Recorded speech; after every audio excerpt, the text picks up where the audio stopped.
This actual play is intended for mature audiences and contains themes some viewers may find upsetting. Please check each episode's show notes for specific content warnings and enjoy the show with care.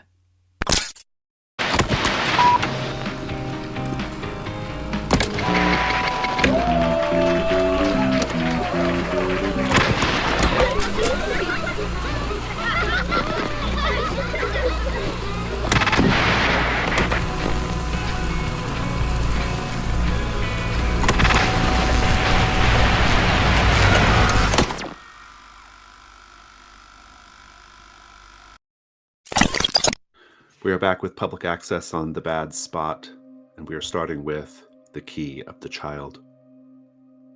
A flashback showing how you were an outsider among your school peers. JJ is 13 years old, and he is stood at his locker in a high school corridor.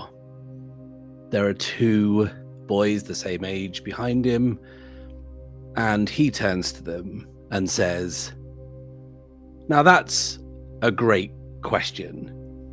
And it all begins with the Paramount Decree of 1948, which was basically a massive antitrust lawsuit, which essentially dissolved the Hollywood studio system, the classic era. It was, as you know, it was a vertically integrated system before then.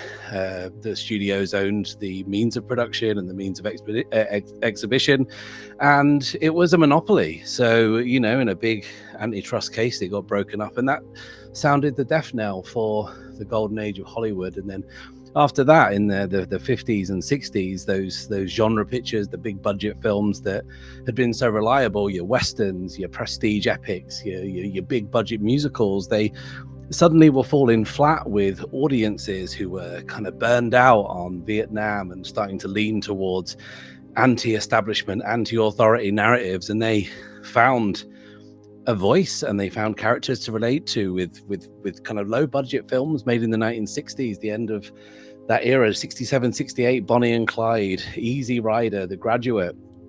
And all of a sudden, the studios, stripped of their system and their years of monopolizing how films are made and who was in them and who got to see them, suddenly thought, well, we'll give, you know, young directors with you know, something to say a chance. They came to Altman, they came to Ashby, they came to Coppola, they came to Scorsese, they came to Spielberg, they came to De Palma. It was Blowout, it was Chinatown, it was Harold and Maude, it was The Last Detail, it was Nashville, it was MASH. And then it was Jaws. And Jaws 1975 came out, and the studios realized they could have a film that relied heavily on special effects. They could put out in the summer when the kids were on holiday. They'd never thought of that before.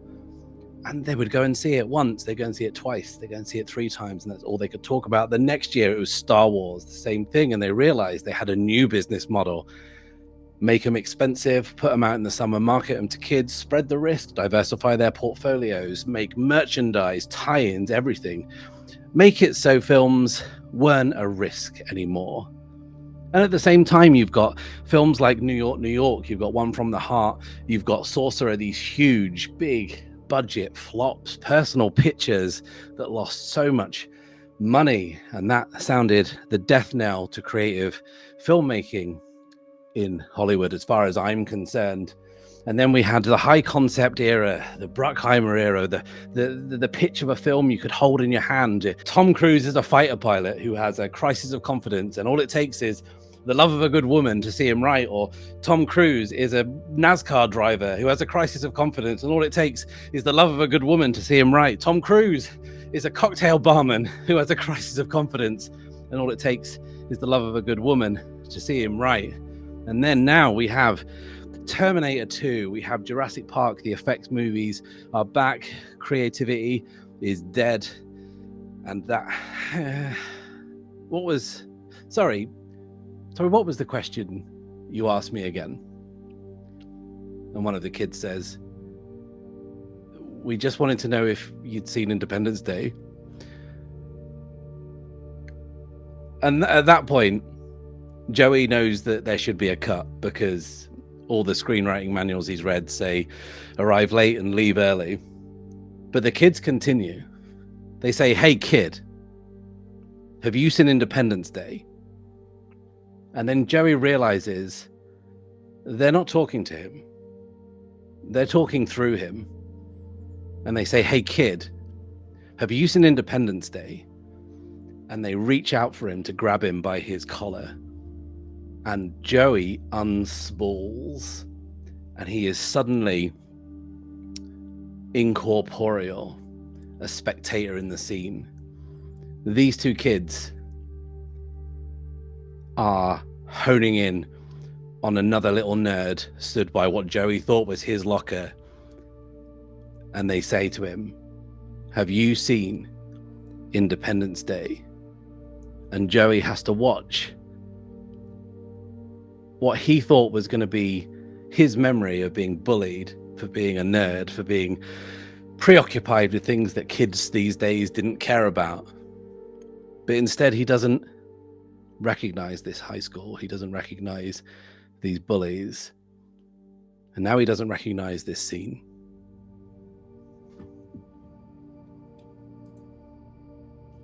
A flashback showing how you were an outsider among your school peers. It's been about a month since the crash. Nina has been drowning in every kid's pity, every parent's pity, from the way they look at her as she walks through the school gates, to the way they open up friendship circles that were completely closed to her before. Nobody really knew who she was. She'd stuck to the shadow. She'd stuck to her books. She'd stuck to the two friends that she knew. But now, all of a sudden, the kids were being kind. They were being nice. And Nina didn't really know how to process any of that. She feels a little alien and rude, saying no and moving past them.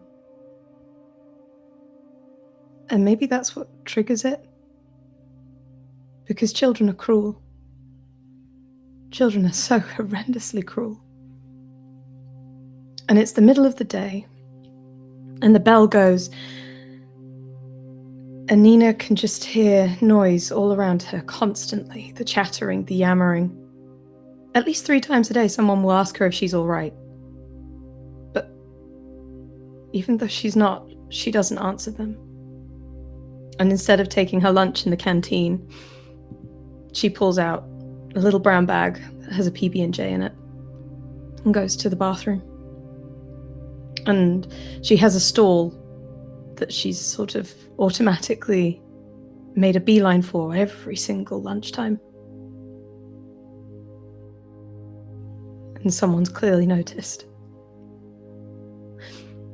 She heads into the stall and locks it, and looks up at the reams and reams of graffiti. Everything from stuff that's been carved into stuff that's been posted on Sharpie. It must have been there for years and years and years. No one's ever bothered to clean it off. On the door, right in front of Nina as she sits down on the toilet lid, there was always one that she kind of liked. It just said, "Video killed the radio star" by the Bugles. It's that classic 1979 song. Her dad kind of loved it, so she knows it quite well. But today it's different. And today it's clear the kid's pity has run out. Because it's not video that's killed the radio star. Nina Powers killed Janice Seymour. And it's all too much. All too suddenly. And she drops the little brown bag and runs out of the stall and down the school hallway and out towards the double doors. And as she does, she can hear the laughs and the chittering and the chiming of a group who she's brushed off a couple of times before. And it's Corey, and it's Samantha, and it's Lula, and it's Linnea. They were always so cool. She knew they didn't mean it. She knew they didn't mean it. And as she power walks out of the door, the big set of double doors now into the light, she's doing everything she can not to cry. They can't see her cry. Not now, not after all of it. And she gets to the school gates and begins the long march home. The last pair of eyes that she feels on her is Mrs. Seymour, who stood at the gates and has refused to leave for over a month.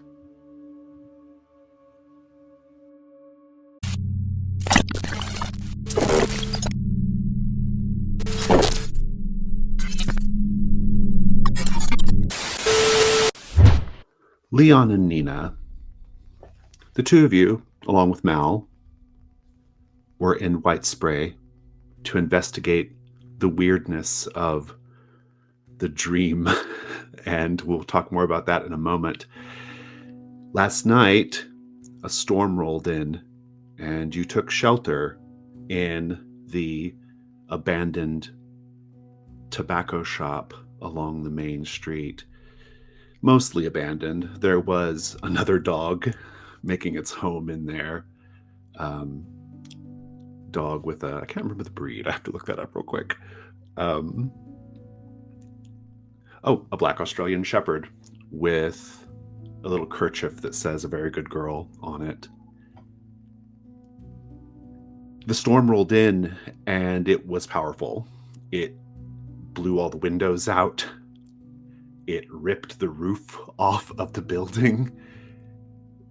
You all had to just kind of shelter in place until it was over.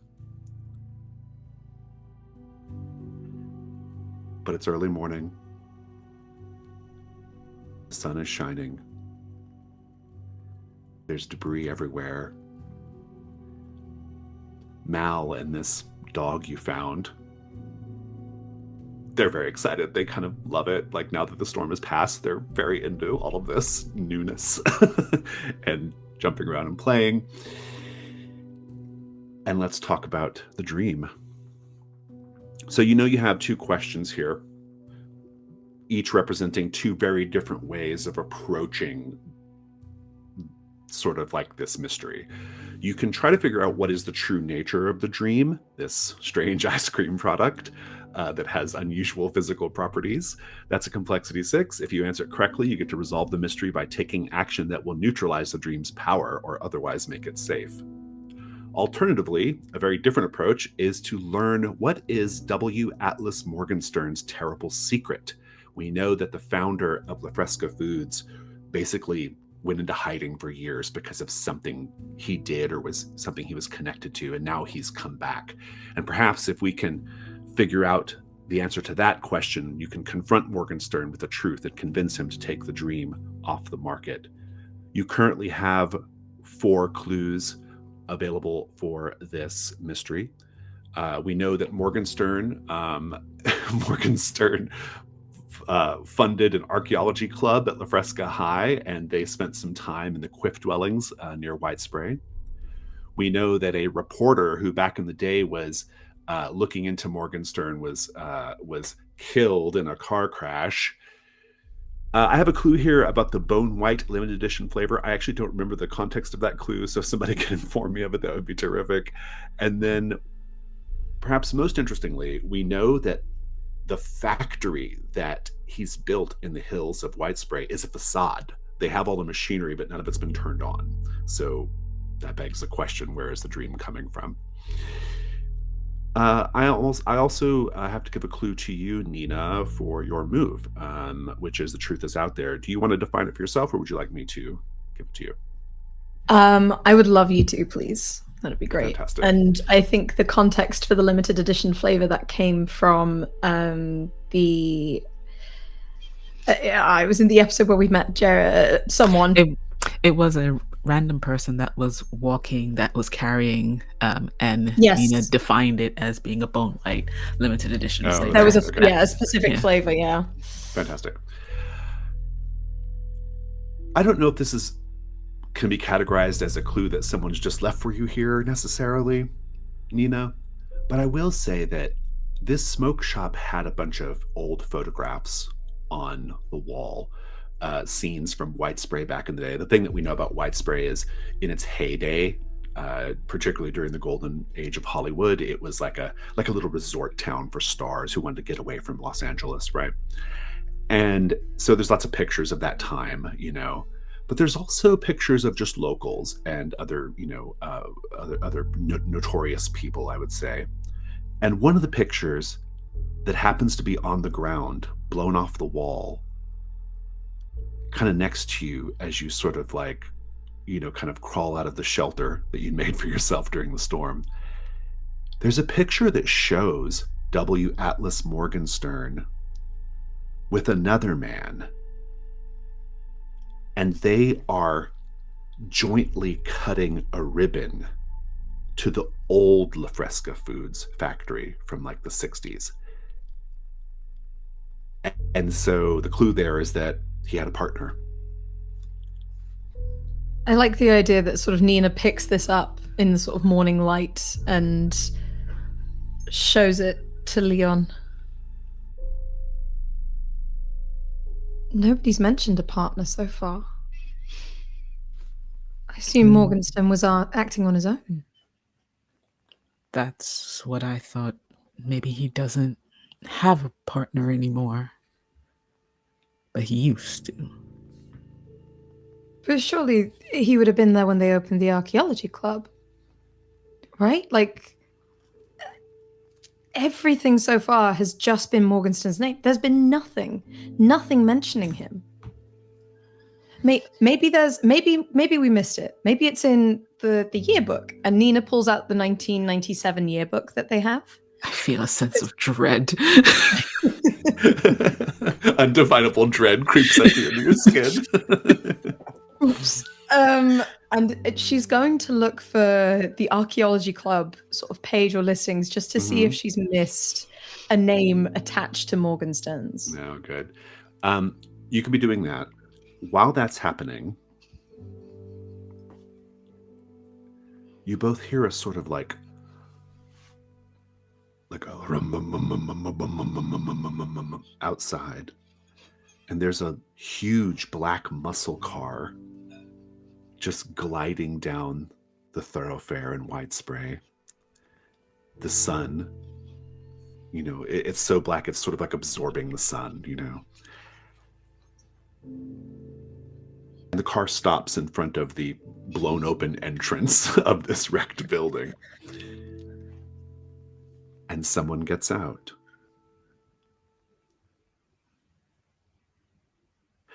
JJ.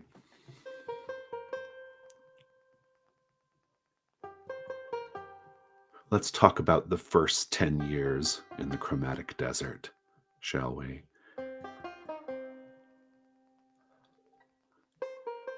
Helpfully, you find you don't really need to eat much while you're here. Surviving in that way is not particularly difficult. It can get a little lonely, just being you and Geraldine and Elliot. After a few years, you did start to learn how to interpret what Elliot is trying to communicate to you. How did that go? What was that like? There was a moment, and for the first couple of weeks, I'd say, JJ was still sure that this was, he in the real world was in a coma somewhere, and this was his synapses firing, and all these things that he was seeing were all figments of his imagination or bits from pop culture that he was pulling into this strange kaleidoscopic dream. And he was convinced of that for a long time, and what convinced him that it wasn't, and this was very real, and this was something that he would have to live with, was the moment that Elliot spoke to him, and realizing that Geraldine, the kind of sullen guide to this post-apocalyptic wasteland that didn't speak to JJ really for more than 6 months, couldn't understand Elliot either, but JJ can hear Elliot's little 8-year-old boy voice talking to him, asking him questions. And it's like it's always been there. And when he remembers back to that house, that he can't quite grasp why he was there or what he was doing. He knows there were others there, and he knows Elliot was there. And when he remembers Elliot being there, he always remembers Elliot asking him to play hide and seek or asking where his parents are.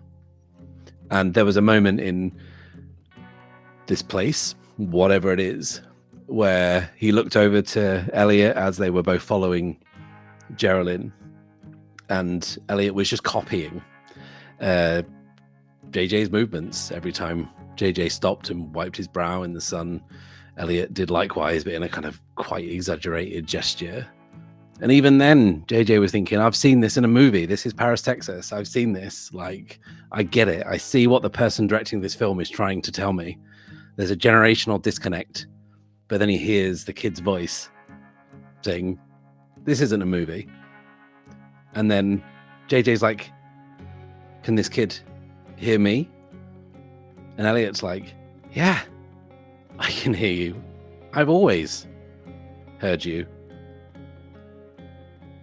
And they just have this almost telepathic connection, but neither of them will talk about how or why this is. And that's crucial to understanding this place where JJ is, because understanding why and how is impossible. Like you say, we don't have to eat. We uncover plates of potatoes and like whole cooked turkeys like they are pick-me-ups in Snack Man. Like, these are things we come across, and there's a little diddling every time we like walk over one, and suddenly our hunger is sated. Like, we don't have to do anything. We have managed to make this place work somehow. Stepping out of this big black muscle car is a woman. She has a short afro. She's wearing a black suit, kind of like a Pulp Fiction suit. And she gets out, and she clearly like kind of tucks away a sidearm under her jacket. And she's looking around. She's looking at all the destruction that the storm has wrought. And she's like, hello? Is someone in there? I thought I saw something. Are you okay? I think Nina shoots Leon a glance, shrugs, and then sort of like ducks under sort of some of the broken wood paneling and is like, yeah, we're fine. It's all good. We took shelter in here. Nasty storm last night. Caught short, unfortunately. Okay. They put a couple of extra egg McMuffins in my bag this morning. If you are hungry, if you want something. Who put egg McMuffins in your bag? Sorry, that's a turn of phrase I haven't heard before. McDonald's. Are you from the McDonald's? Largest fast food chain in the. Let's start over. Who are you? I'm Nina Powers. This is my friend. This is my friend Leon. Fantastic. We the two of us came to Dagoya, came to Deep Lake just to reconnect, to hang out, yeah. I can tell you're a little shaken. Are you okay? Is everything okay? My name's Florida, by the way, but you can call me Flo. Flo. Florida. Right. Sure. Yeah. Cool. I think we're fine for the most part. You know, we just it was a little touch and go in the night. We weren't sure if the old tobacco shop was going to collapse in on us. You know, it was a little bit terrifying, but I think we're all right. Let me ask you. While I've got you, what do you know about the old man that lives on the hill in that big glass house up there? Like, in general? Yeah, I'm sure. We'll start with in general, and we'll funnel down if need be. Let's ask you a question. Why do you want to know? Just humor me. Humor me. I want to know if we're on the same track. Make a meddling move with. We'll go with presents for now, I think. Oh, sweet, sweet presents, which I believe I have a hot 0 in. Big gold. This is getting awful knowing I only have like 1 key left. But it's an 8. So worse things have happened. She says, I am, let's just say, I'm here at the behest of how shall we call them? A consortium of out-of-state food companies. And they've heard rumblings about this ice cream, the Dream, and they hired me to come take a look and see what it's all about. That explains the egg McMuffins. Some people might call it corporate espionage, but I don't think that's completely fair. Do you conduct a lot of corporate espionage with firearms? Well, you just never know when things are going to go south, right? It's always better to be prepared, you know. Nina is doing ready. You don't got to get ready. Am I right? Nina is doing everything in her power not to try and look at the flare gun in Leon's backpack.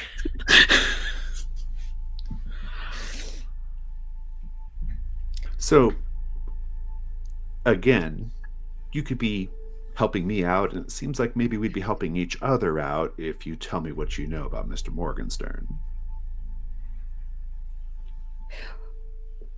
Well, as it so happens, we are, and like with every word she's saying, Nina's looking at Leon as if to sort of confirm that she's what she's saying is okay. Leon like looks near apoplectic.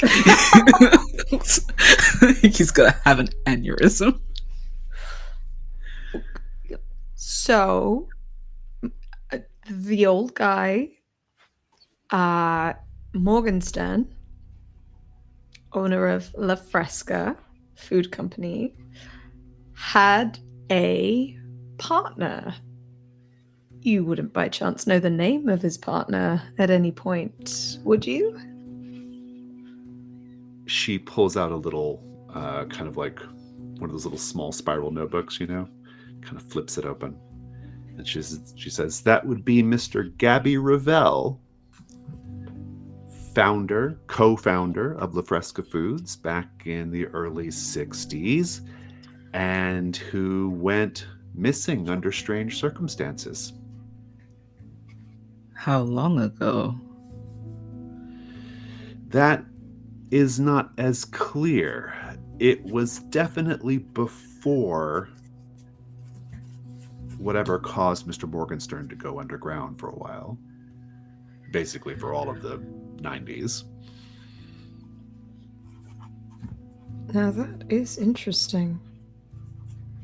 So you can add to your clue the fact that Gabby Revell went missing, the partner. That's still just the last clue, just extra context. Okay. She says, you know, I could use some backup when I head up to that mansion here in a few minutes. If you want to come with me, I'll tell you everything I know. And you can tell me everything you know. And we can be real cool with each other, right? Yeah. Just excuse us for like 1 second. And Nina grabs Leon and just pulls him back towards the tobacco shop and is just like, okay, this is either an insanely lucky break or we are walking into a trap. Which one do you think it is? I don't think we have any luck left to spare. I think we used it all on whatever that storm was last night that almost took us with it, like we were Dorothy going to Oz. So, I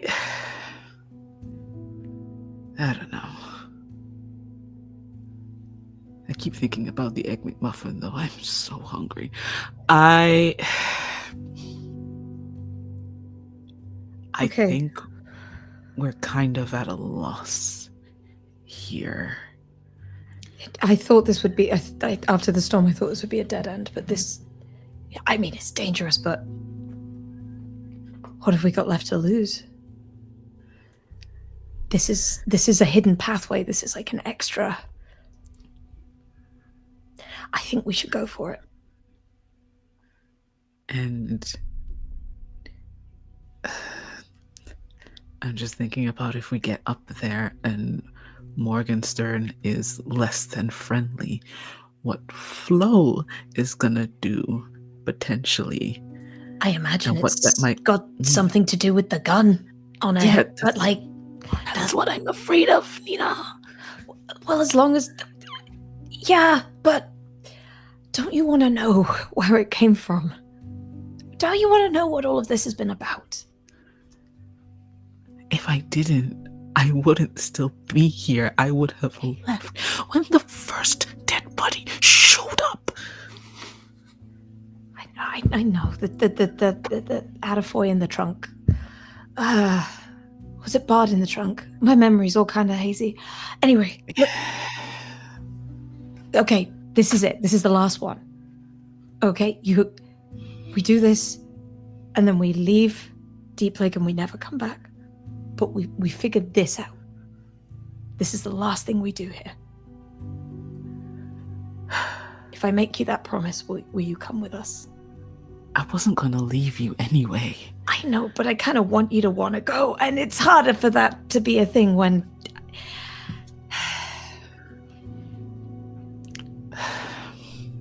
I'll come with you. Okay. This is the last thing. It might be the last thing I do. It's fine. I'm calm. Are we bringing that other dog? He I don't want seem to to want to leave Mal's side. They've become pretty fast friends, and I'm not one for splitting up a friendship group for any reason. So let's do it. 2 dogs. We'll come back to this. Bad decisions. JJ, how have things gone after Geraldine, started to thaw a little bit? How were the next 8 or 9 years? Well, JJ softened on her filmography. That's for one thing is for sure. JJ trusts her with his life. This has been exhibited several times, and she's been out here for way longer than JJ can even conceive. She has on her back a Roman shield, right, from somewhere, somehow, and it is notched with years as they go by. And I think JJ's first obstacle when he got here really was understanding how the passage of time worked, because clearly vast expanses were going by, but nothing seemed to take more than a few hours. And the thing that shocked JJ into realizing that time is marked in this place was very sudden and horrifying. And it was something that Geraldine had warned him about. She had checked one of the 4 or 5 broken watches that she has on her wrist, kind of shakes each one. And she says, be on the lookout for a homecoming queen. And JJ kind of just thinks it's one of her cornball kiss-off lines from that stupid zombie show. But she's right. there kind of emerges out of a fuzz of static teenagers in like prom dresses, running, screaming, splattered in blood. And one has a sash that says Homecoming Queen. And Geraldine says, I guess that means it's October. And then a couple of months later, Geraldine asks JJ if he's feeling festive. And again, through bursts of TV static, we see families expectantly unwrapping Christmas presents and then disappearing. She looks at JJ and shrugs. And for years, that's their relationship. It shrugs its remarks. These would be the kind of rocky early stages of a tawdry rom-com where, you know, they don't really get along at first, but, you know, they eventually wear down each other's hardened edges and get there. I think we must be 6 or 7 years in before there's any kind of intimacy between them. And that's intimacy as in a shared bag of chips or, you know, a good morning. It's hard, but it's all JJ has. One morning, while she's breaking camp and kind of tying a bandana around her forehead, even though the chromatic desert sun is not particularly hot, it always has a kind of like even 72-degree feel out here.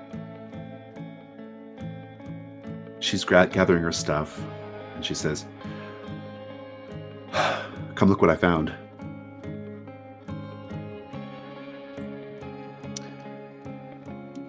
Let's see it. It's always good when you find something.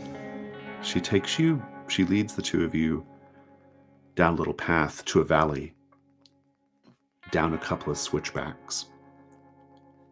And as you get to the valley, you see what appears to be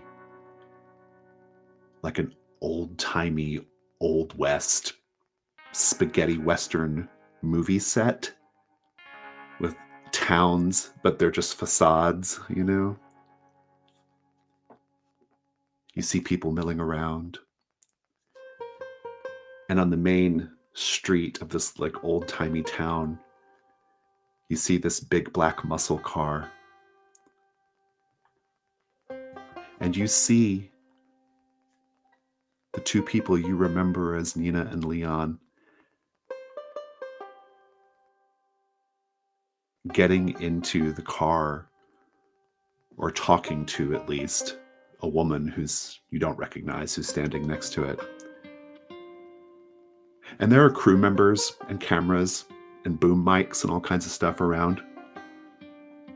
You've seen this before. When you first arrived, in fact, Geraldine took you to what looked like a little diorama, but was actually like a 3-camera sitcom set of your childhood home. 2 questions. What was that like? And second question, how did you discover that you were able to communicate with your parents on that set by manipulating media, tapes, books, recordings, what have you? At first, it felt like another one of this place's cruel tricks. And JJ, the irony wasn't lost on JJ that the home life that he grew up with was being presented as a 3-camera sitcom. That to him was a particularly dark joke that he kind of saw some sort of gallows humor in. And he managed to watch as an observer as the laugh track played over these traumatic images and vignettes from his short childhood, shall we say. And after kind of roaming free, like it was some piece of promenade theatre where he had the actors walking past him and ignoring him and not catching his eyes, and when the applause lamp comes on and the canned laughter gives way to a real audience who are all watching and clapping as his father does these terrible things, these horrible things, JJ feels the desire to have some sort of control over this scene. He wants to sit in the director's booth and call the shots, but he can't do anything. But what he finds he can do is use his mother's record player, and whenever Barbara Dane is playing, he manages to convey some kind of message to her. He can't quite harness it just yet. He doesn't really know how to fully express himself, but he knows that when the sadness fades from his mother's eyes while she listens to these smoky, sad jazz records, that she knows that she is being communicated with with her son, and it's a connection that she's not had since he was very small. Geraldine says, they're going after the dream. Do you remember the dream? Yeah, I mean, I'm a Larry Cohen fan. I've seen the stuff. It's another hackneyed reversion of this, like everything we've seen. It's something else that is something else that's, just being churned up and presented to me. And then ice cream. Yeah, the ice cream. He turns to Elliot and says, No, you're too young. Like, no, you can't. No, you can't watch it. It's too fucking scary. So yeah, he's like, yeah, the ice cream. Like, that's how we met after all, Maybe we should help them. Well, I mean, what can we do to help them? This place, we get shown these snatches of their lives, and we can't reach through. Like we've seen this so many times before. It's like we're caught in this zoetrope that's spinning around us, and we just can't touch it. Like, what am I going to play records backwards and say Paul is dead to them, and they'll suddenly solve the case? At this point, you're at the bottom of the switchbacks, like practically walking onto the set. And she says, you're really overthinking this, Joey. And she kind of like walks up to one of the crew, and they're having some kind of conversation that you can't overhear. You've seen the crew before. They're not easy to make out. It's like their faces are always a little out of focus. But you can understand them when they choose to direct their consciousness toward you. You can walk onto the set. You see Nina and Leon go back into this other set that's a bigger set, an actual proper building that's been made to look like it was destroyed or half destroyed. And then you hear, and cut. And this woman who you don't recognize, who's one of the actors, she like stretches. She's like, do we really have sausage McMuffins on set? That would be great. And she just walks right up to you and sits in a little like kind of canvas director's chair and says, hey, how's it going?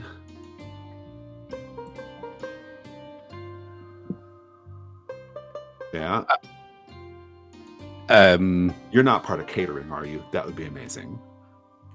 No, I think I saw the craft services table back over there, and then JJ kind of reaches out and kind of touches her. Oh yeah, she's real. She's like, I think there's probably something in our contract that says you can't just do that. Who are you? And she pulls out from her coat pocket and she unfurls a script. I'm playing Florida Flo Jackson. She's got some pretty good lines, actually. Get a load of this one. If you're cool, then we're cool. But if you turn this into a situation, into something more complicated, aka if you get in the way of me doing my job, then our ongoing relationship will be something you will not enjoy. But I prefer for this to be nice and easy. That's why my friends call me Flo, because I like to go with the flow. Pretty great, right? I mean, it's not exactly Paddy Chayefsky, but work. And he looks over to Elliot and he's like, Elliot. No, that's the focus puller. He needs those marks on the floor. Put it back. Just, I don't know, find something. And JJ is like, look, I'm having a hard time comprehending this. This seems like your standard meta-textual plot within a plot within a plot. But like, who... The actors you were speaking... Sorry, the people you were speaking to over by the tobacco shop, the actors, are they on the call sheet? Go ahead and make the meddling move with composure.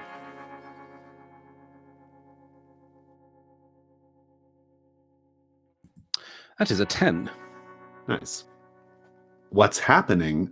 Well, what's happening, the actress playing Flo says, is my character, I guess at this point, my character is totally lying about who she is. Because earlier in the script, we learned that she's not actually a spy for a bunch of food companies.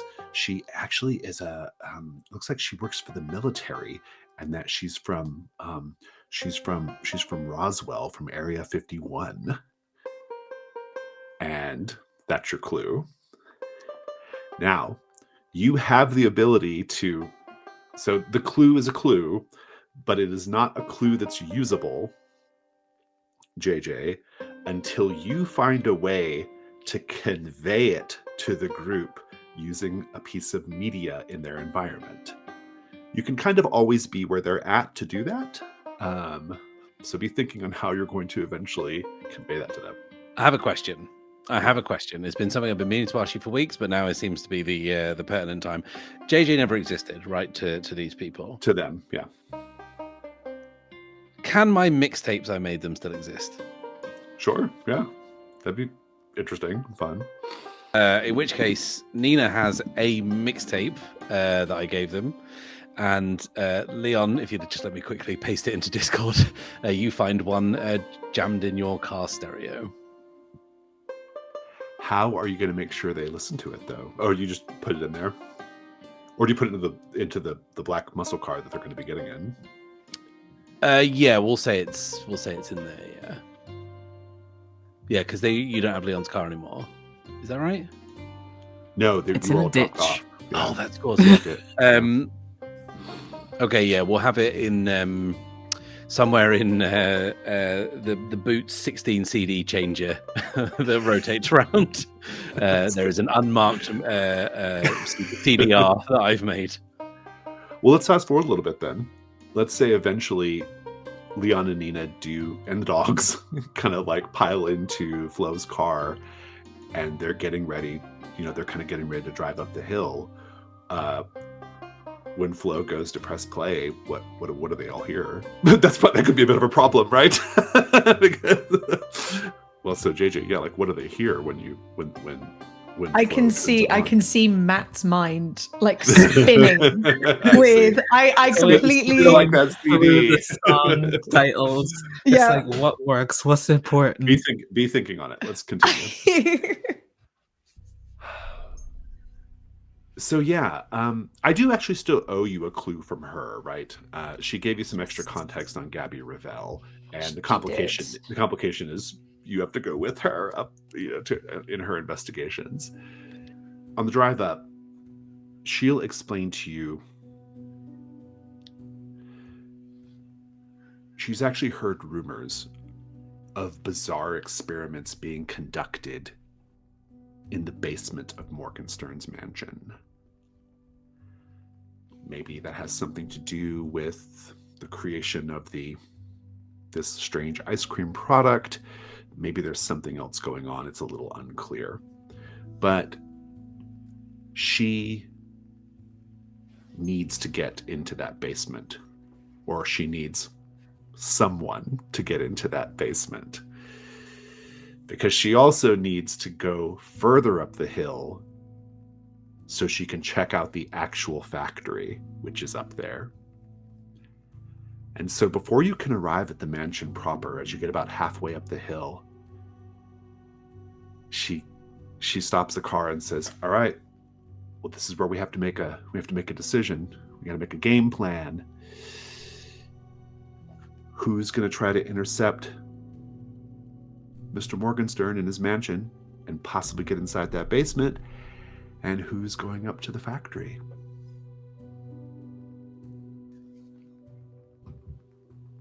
Well, funnily enough, I have something of a track record with basements. So, Problem solved. So, Leon, sounds like it's you and me going up to the factory. Great. I think Nina is clutching Leon's hand kind of tightly.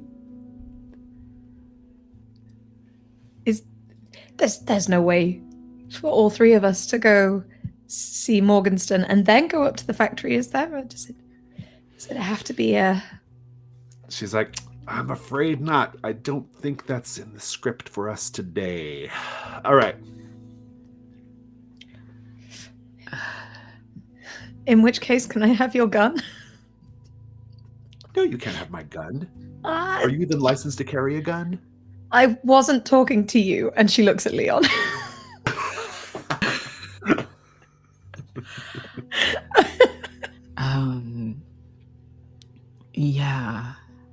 Yeah, sure.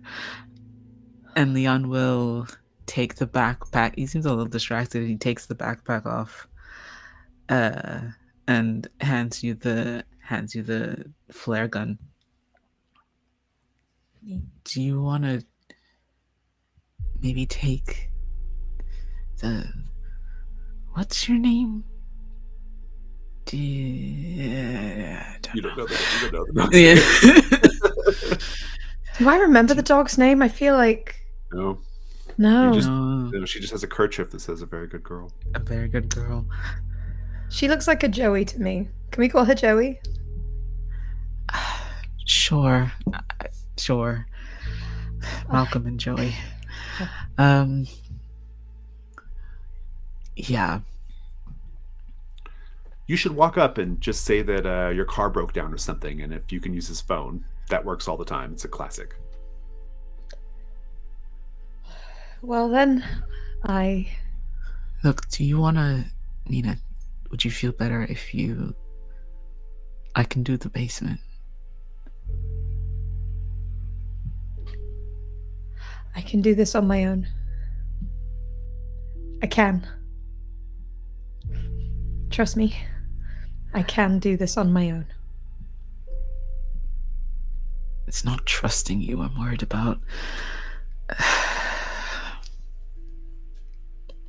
Alright. Okay.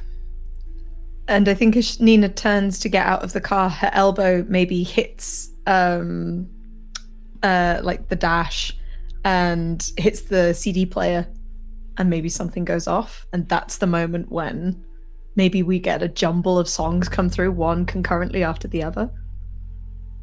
Well, so what happens, Joey?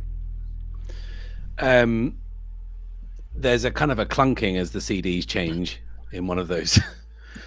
What would have seemed wonderfully modern back then, CD changes. And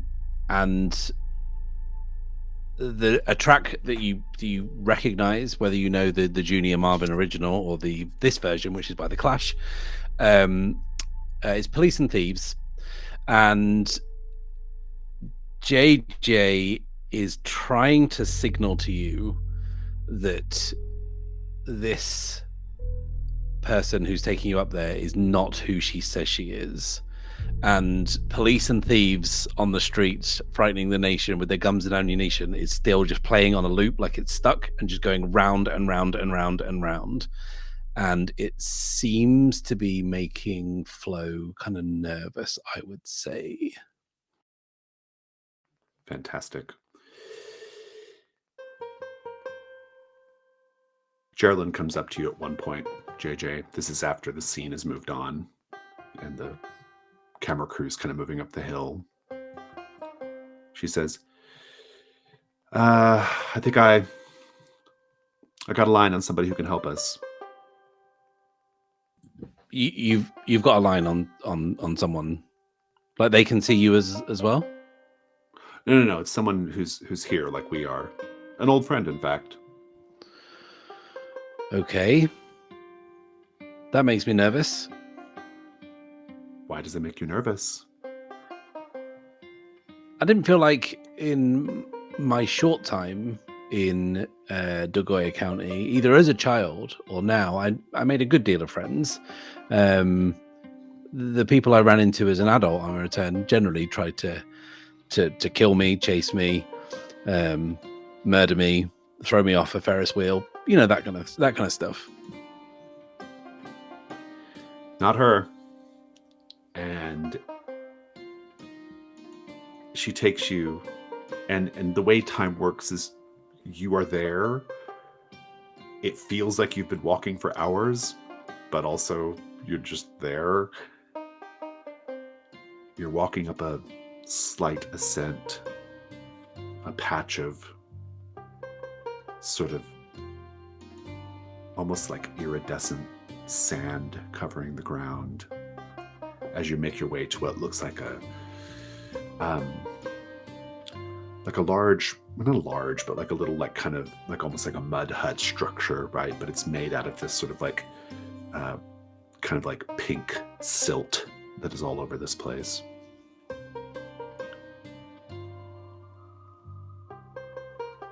And Geraldine says, after you, like ushering you inside.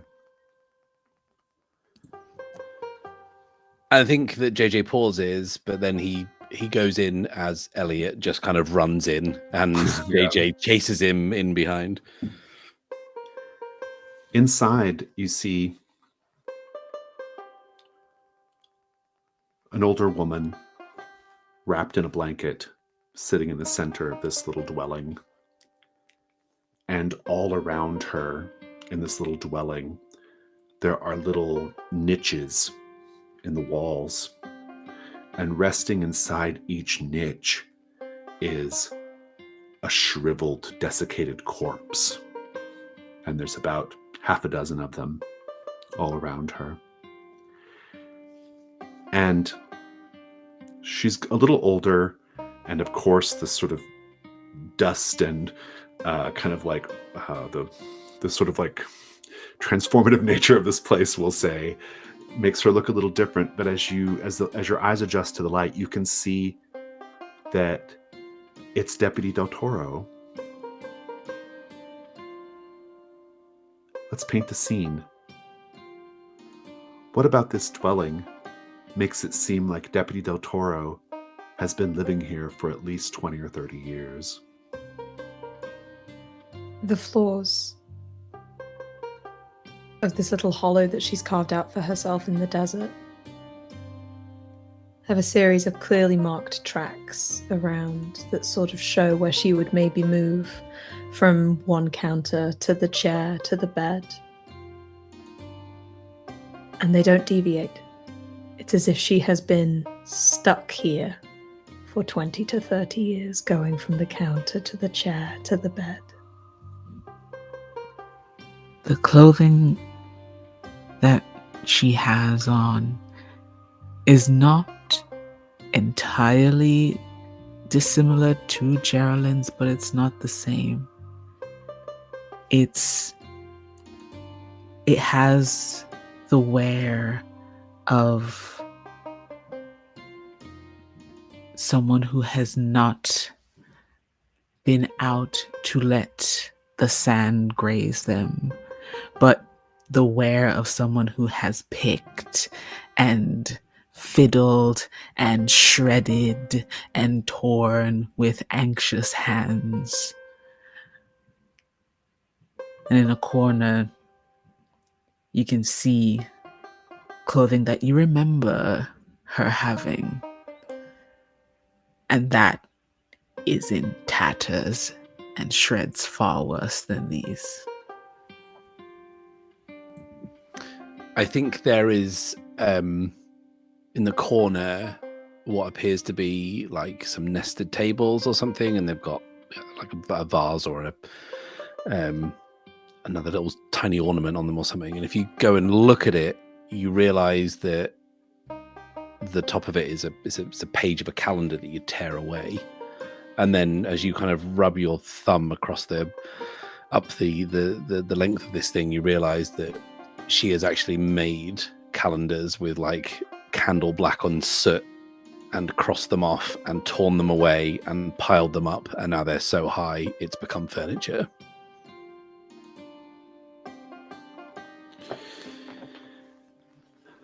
She looks up at you and she says, "Wow, Mr. Gastineau. I never thought I'd see you again."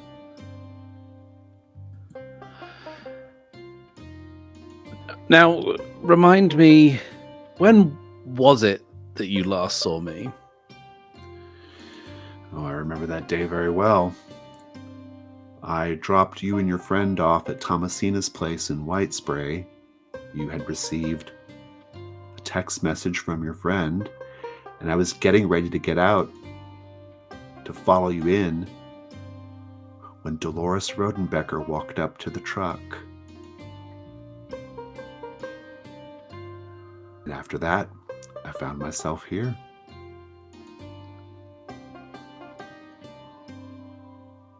And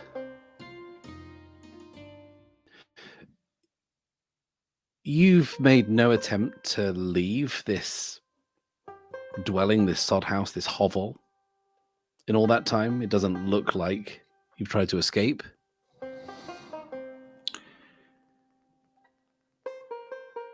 I want the meddling move, actually, with composure. Right. Finally. I want to use a latchkey move that I took ages ago. It's called Just Say No. Something about your past makes you especially good at dealing with cops and their bullshit. What is it? JJ has worked on a lot of low-budget film sets. He talks shit to people to get them to move on because he doesn't have a permit. That's that. Whenever you're being harassed by the police or otherwise have to get out of a sticky situation involving law enforcement, technically she still is. She still, strictly speaking, is. Yeah.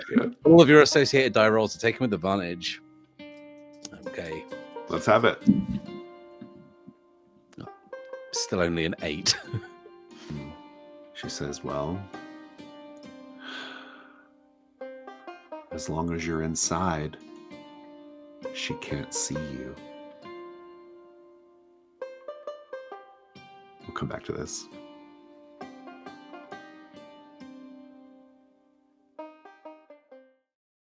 Nina, they drop you off and continue up the hill. There's a short path that goes up to the actual mansion. This enormous, it's one of these like very like kind of modern, kind of glass, all windows type structures. What do you do?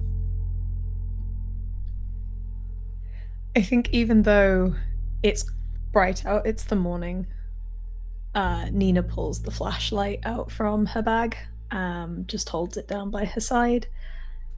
It's just a little sense of security. Never hurts in these situations. And she wanders up the steps with Joey in tow. Mm-hmm. Then what? What does the door of this mansion look like? The big front door? Yeah, the big front door is actually it actually stands out because whereas everything around it is either glass or concrete, the door actually looks like it's reclaimed from somewhere. Like it looks like it comes from like another time period. Like it looks very old, almost medieval. Maybe even like something you would see like on a ship or Spanish or something like that, right? A ship, you say? Maybe, I don't know. Just It's throwing out giving. possibilities. Yeah, that Zagreus is coming to mind again. I think the minute that hits her, she's like, "Oh no, this isn't right." And instead, she's going to try and go maybe around the back or find another way in. That doesn't necessarily mean she has to knock on the door. I think before you can even take a single step, you God damn hear it! from the little squawk box in the front. Yes? Who is that? Is that a dog I see? I love dogs. Oh, well, isn't that lucky? I'm lost. I'm lost. I'm not from White Spray. This was the closest house I could see. I'm looking for some directions. If you've got a map or something I could quickly use to orient myself. I'm so sorry to bother. The door opens. Standing in the doorway is a very tall man. He has a neat gray comb over, very wild silvery blue eyes, a jaw like a grouper and a smile like a barracuda, a black pinstripe suit. And he says, "Well, if you are lost, we must find a way to help you, mustn't we?" Yeah. I'm W. Atlas Morgenstern. Perhaps you've heard of me. You know, by chance I have. You and your colleague, your associate, you're essential to this town. What you brought, the dream, and everything in. You've heard of the dream? I have. Yes.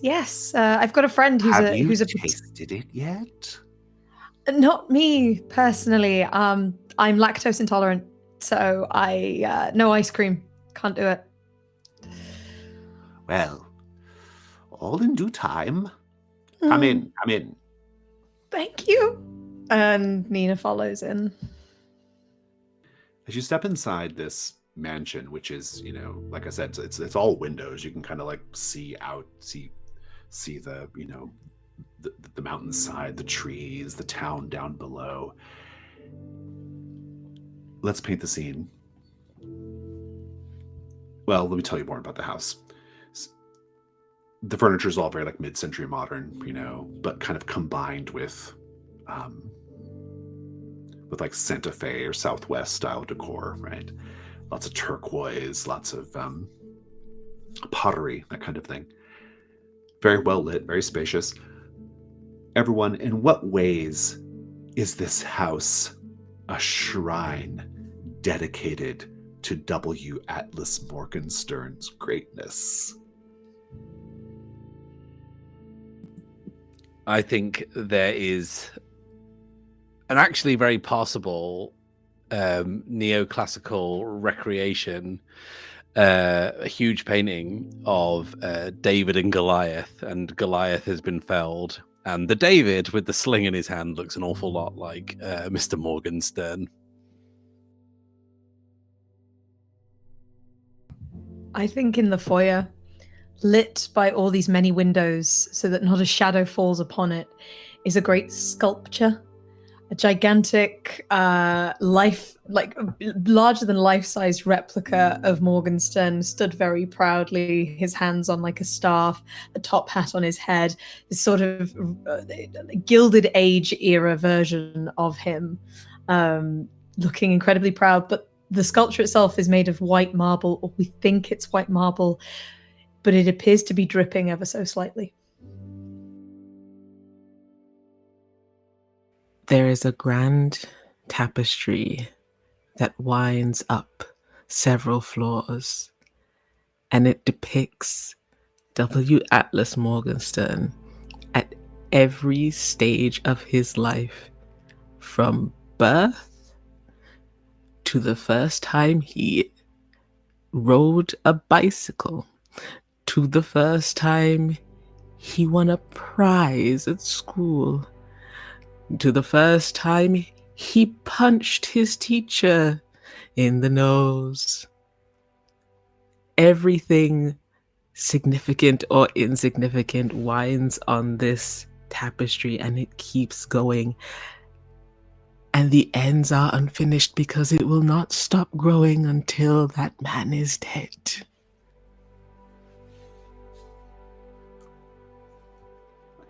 W. Atlas Morgenstern asks you if you'd like a drink. He makes a mean gin Ricky and would be lovely and happy to make you one. Oh, I'm not 21, which I believe is the legal. Aren't you? No, 20. Yes, 1 year out. Oh, but wait till I can party. Oh, just you wait. Well, is there anything I can get you? A glass of warm milk, perhaps? I'm all right, but Joey here. Joey might like some milk. If Yes, that's not, the dog. I love dogs.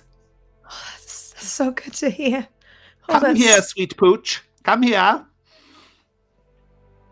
And the dog does. Yes. What a magnificent animal this is. Where did you get him? Believe it or not, we found him quite recently, astray. We'd taken refuge in the old tobacco shop during the storm. You see. Oh yes, the storm. Yeah. That's when I got turned around, and hence why I'm here. It doesn't seem like anyone else is around here at all. Turned around in a storm, like Dorothy and her little dog. Yeah, what a comparison. Yeah. Wizard of Oz is actually a series of books based on, and anyway, that's beside the point. Joey would love that milk if you're offering. I'll be right back. And he lopes off to his kitchen. What do you do in the meantime? I sneak off and I try and find the basement immediately. No, just the minute he walks through the door, she's just like, oh, thank fuck. And then moves, trying to find any way down in this massive glass house. Leon, you and Flo get up to the top of the hill. She parks the car she pulls it off the little road a bit, kind of parks it in some tall brush so that no one can see you coming. And she says, I think it's over here somewhere, as she gets out. And indeed, you see the fence, the perimeter fence of the factory. And she says, it's supposed to be right here. Ah, and there's a hole in the fence. You seem to have gotten a lot of information from your food contacts. I'm really good at my job. What can I say? Mm-hmm. Mm-hmm. Right, are we doing this thing or what? Yeah. Have you tried the dream? No. I haven't had a chance to eat any of it yet. That stuff will kill you. Yeah. I mean, I'm still kicking, and I've had plenty. She gets a little nervous. You can see she gets visibly nervous. You've been eating the dream? Yep. It's like the best thing you never lost. Right. So how are you feeling? You don't feel funny, do you? No.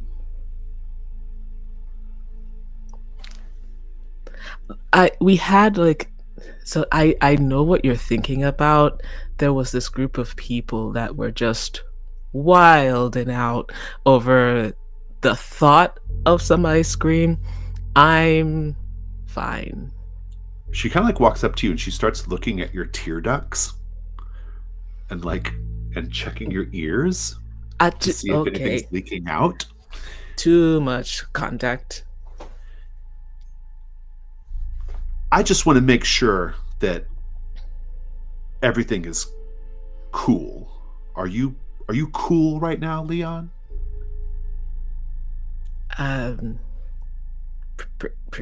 Pretty cool.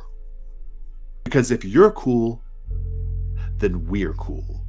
But if you turn this situation into something more complicated, aka if you get in the way of me doing my job, then our ongoing relationship will be something you will not enjoy. But I prefer for this to be nice and easy. That's why my friends call me Flo, because I like to go with the flow. Okay. You got it. Flo. I think you should go first. And she points at the hole. Yeah, I figured that was gonna happen. Come on now. Once you get inside, what do? You can see up the ridge. You can see the building of the factory. We know that the factory isn't real. Right. And we know that the machines have never been turned on. So there shouldn't be any staff around. So I think Leon's just going to walk in pretty nonchalantly. Your instincts are correct. There's no one around. It's just a couple of big buildings. There's like a off to one side down the way, you can see like a gate, like a check-in area.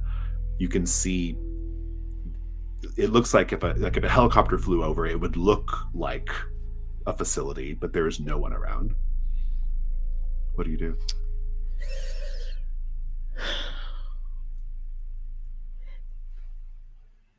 Does it look like there's any place that Leon could go to get out of Flo's sight? Very good. Make the meddling move with reason. With reason. Can my puppy help me? Oh, sure. Yeah. How would Mal help? I am sending Mal ahead enough that it looks like I'm trying to keep up with him. And then I'm going to give Mal a signal to just keep going. Just keep going. Move a little faster. Go. All right, go ahead. Wow. That's so bad. It's a 5. It's back. It's back. You get a little ways up on the ridge. You can kind of look down to where the car was parked, where the fence line is. And you start to hear gunfire. Pop, pop, pop, pop. And you look down and you see a bunch of people. They have, how to describe them? I would say large crystalline dream growth all over their faces, covering their, kind of covering their eyes like a hard white crust.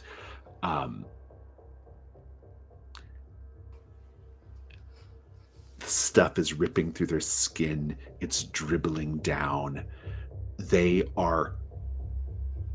You can see Flo shooting them, and you can see sprays of white that should be sprays of blood, and it doesn't stop them, and they grab her, and you can't really hear what's going on apart from the gunfire, but you just see her get dragged into the tree line by them. There's no escape that way. What do you do? Oh, shit. Okay. Can I go deeper into like the actual facility? You can go And right see inside if the building there's, if you want. Yeah, I'm gonna go inside the building, and knowing that it's not real, see if it maybe connects to something else that is real. Sounds good. We'll come back to this in a moment. How does it make you feel, though, when you saw her get dragged into the tree line by these dream zombies? Leon didn't trust her to begin with, but he's just thinking about the body count again. Maybe he really should have left when the first body showed up. Maybe he really should have left. Take a condition. This was a bad idea. JJ, what'd you get in your role with Deputy Del Toro? 8. 8. She told you that as long as you're inside, she can't find you. And she says, you know she's looking for you too. I mean, again, like you and I, we didn't part on the best terms, Dolores and I. I mean, I might be mistaken, but I'm pretty sure she was running down the street on fire. No. Nope. That's not what happened. I watched it all happen. She lured you into an alley and then lured you here. Yeah, I had. And then that's when JJ pulls out the bull mask that he has not had for 10 years. And he was like, yeah. I remember that. Well, so is this just a social visit? Like, what's this about? I need to get back to my friends. I think they're in danger and they need me. And I've spent a decade or more here wandering the desert, bleached by the sun, but not knowing how much time has passed or where I am or where I'm going. But now I can see them. There's no going back. You're never going back. Hasn't Geraldine explained that to you yet? You were never there. You don't exist. We don't exist. And then JJ looks over to Elliot, who is like playing with something he shouldn't over in the corner. And JJ says, well, he came back. So we can come back.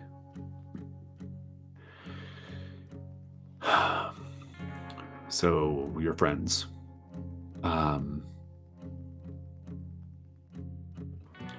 It's actually really funny.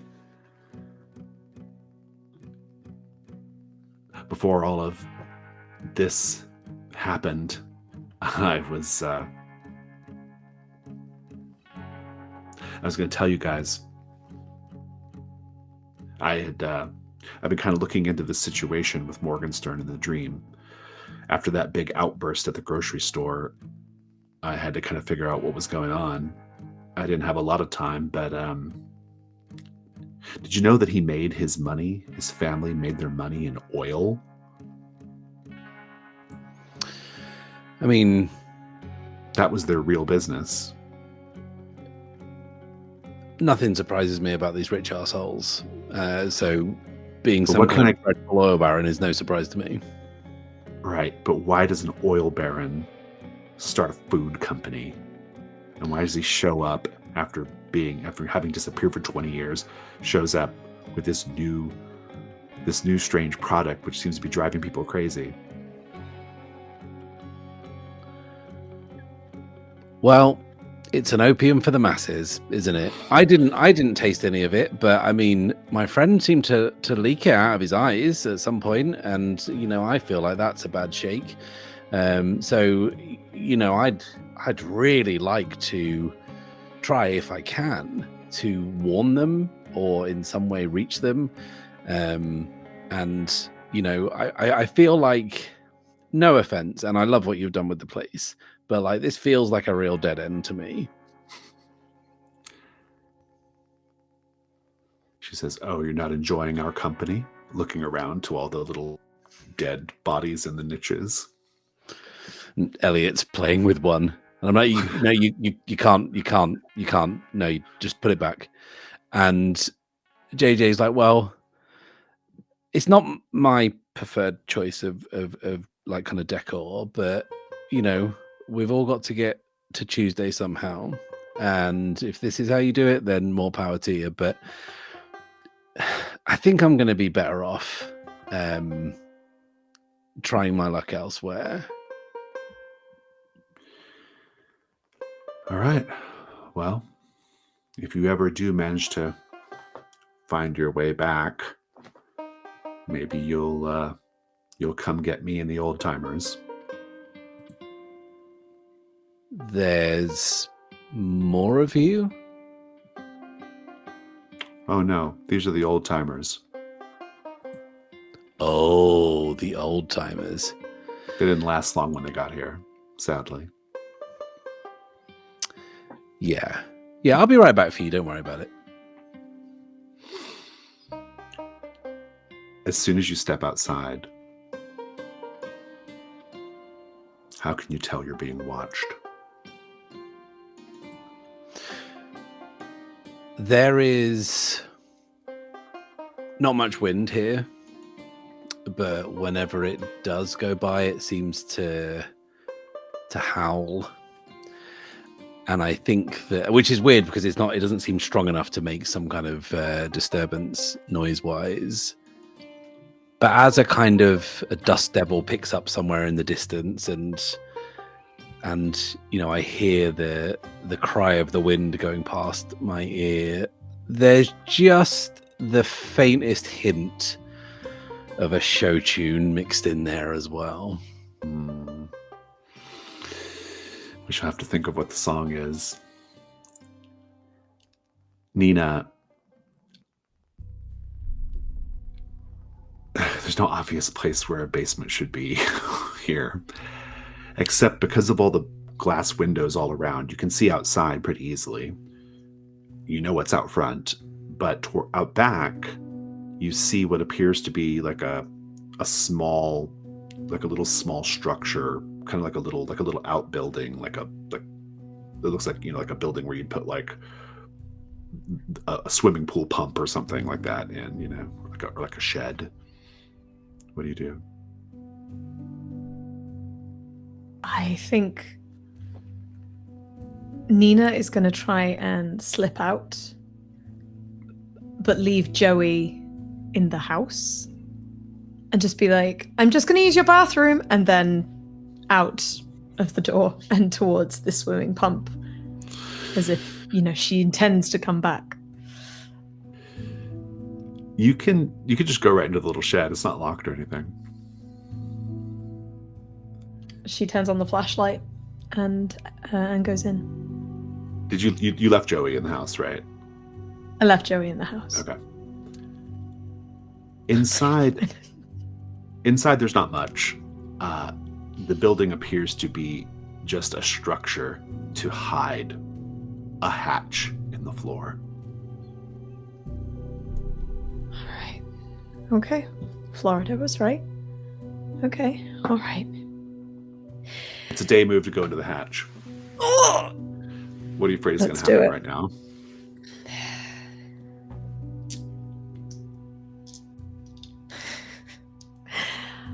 I am afraid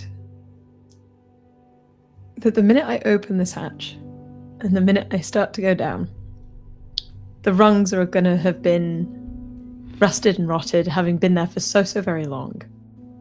And I'm going to fall to my death. Okay. Let's see That's the tamest version. I don't want to imagine it any worse, but I don't want to think about what's actually down there. Break something, not die. I could, but Yeah, it's the day move, Jess. Come on, calm down. Oh god, it is the day move. Okay, yeah, I'm afraid I'll get a splinter. We shall see. Roll with composure. Composure. Let me look at your conditions too, see if you got anything good. Let's see here. No, bones of the earth, maybe. No, you're.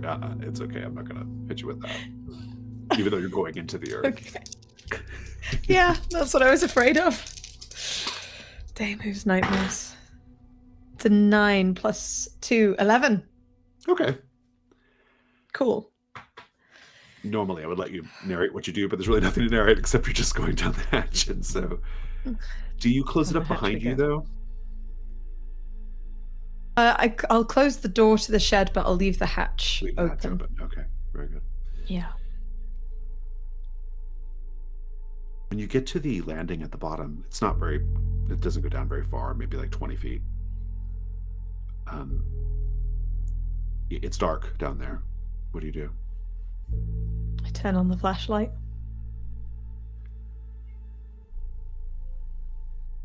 It's some sort of room, an apparent antechamber, because there's not much in this room, but there is a door going into another room.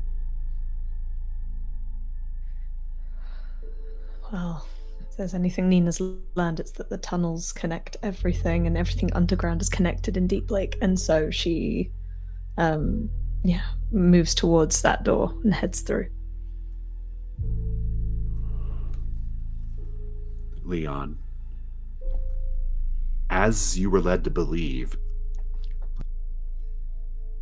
the factory is a total farce. You can see big stainless steel drums, conveyor belts, all kinds of equipment, but it all has tarps and plastic wrapped around it. They never unwrapped any of it. It's like Morgenstern bought all this stuff. There's like big giant paddle churns, industrial size, like creamers, all this kind of stuff. Bought it all and didn't even bother to open it. Just stuck it all in the building. What do you do? Do I see any of the packaging, like the empty cartons of the dream in here? No. Okay, that's what I think he's looking for, because I think he thought even if they aren't using the facility, they would at least use the structure, but they're not using it for anything. So I think I don't want to let Mal sniff around this place. Mal, perhaps around the same time that Nina is, Mal sniffs out a hatch in the ground on the floor of the factory.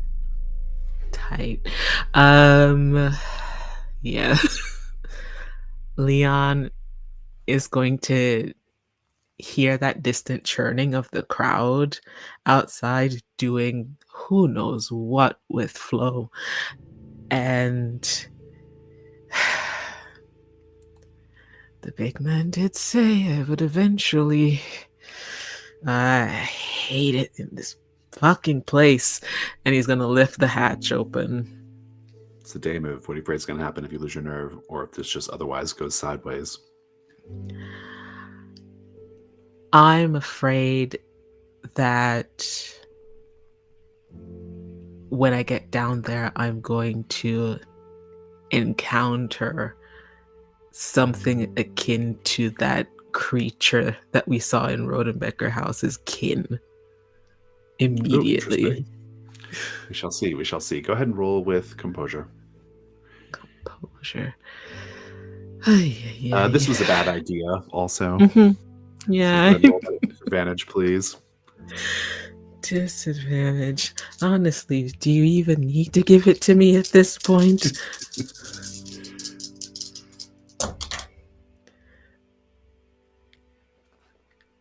6.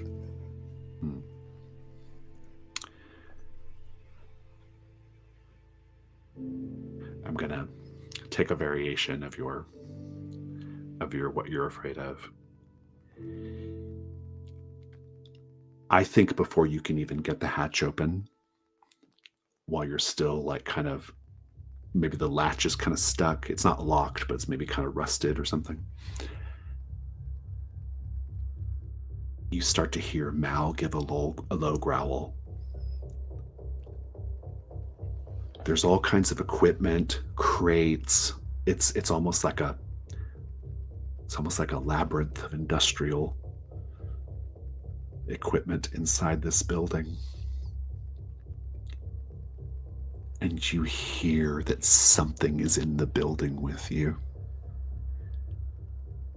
You hear it from different directions, different people.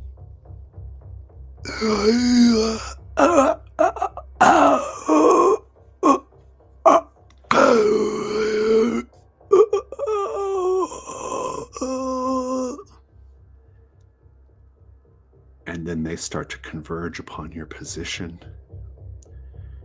You see very advanced cases of dream zombies. The one nearest you, his head is like a bloom of white.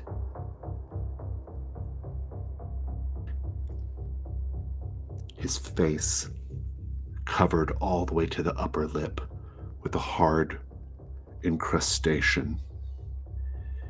They have great white boils all over their bodies. Some of them are so puffed up that they can't even move properly. They're sort of dragging their leg. Some of them don't even have the use of their lower bodies anymore. They're having to just crawl. But they are converging on your position.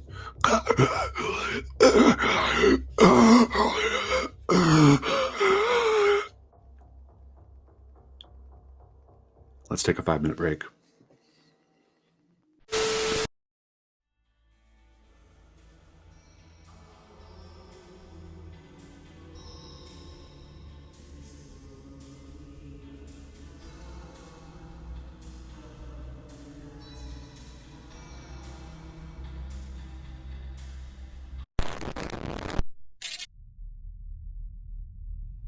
I don't care if the sun don't shine.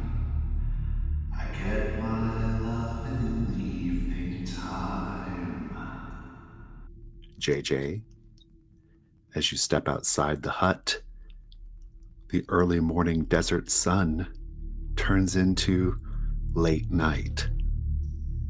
When I'm with my baby, it don't matter if the sun's around, 'cause I get going when the sun goes down. As we see JJ, or rather Leon and Nina, descending into their respective hatches, early afternoon in Nagoya County becomes late at night.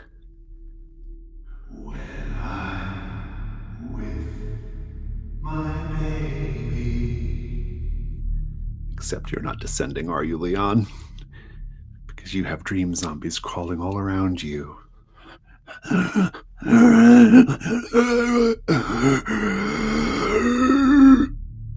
That's when we kiss and kiss and kiss. And then we kiss some more.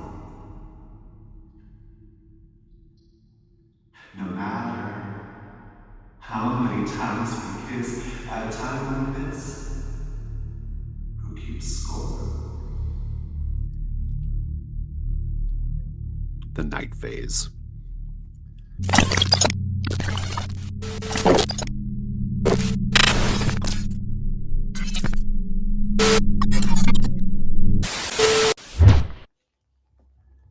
Nina, you step into the room, your flashlight bobbing around. What do you do?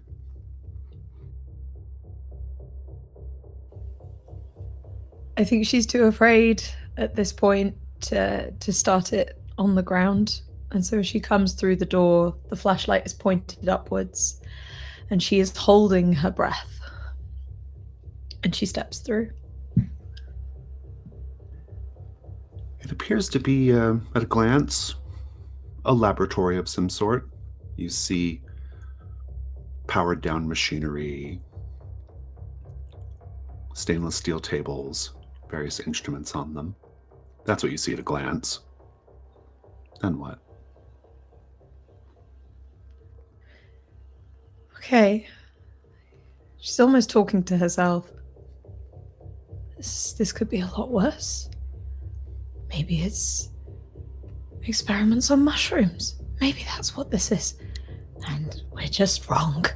And she wanders a little further in and begins to take a look at some of these tables, these tools, these experiments. Make the meddling move with composure. Okay. Well, there goes one dice. Come on.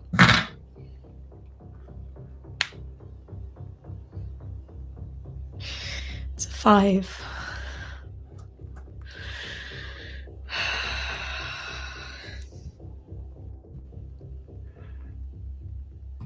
There's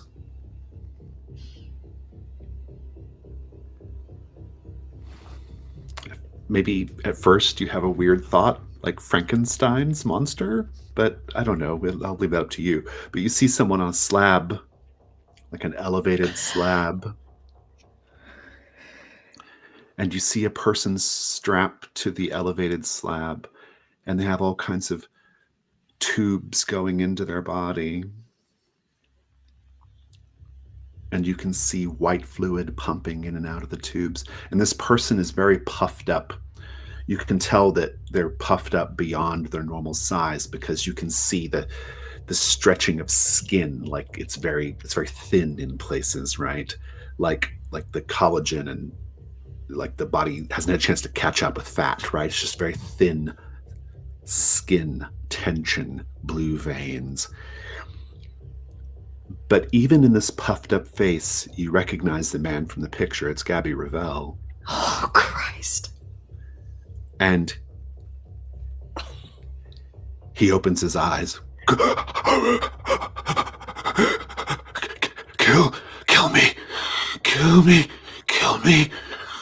Please, kill me. I want the night move. What do you pray is going to happen right now?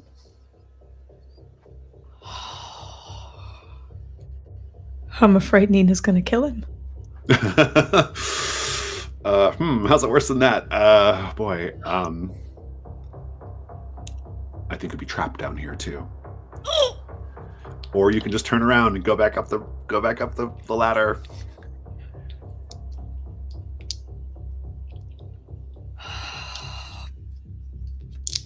I'm making the move.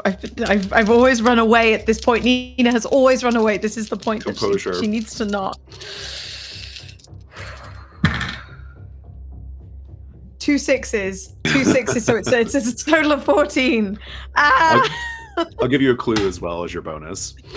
We'll come back to this though.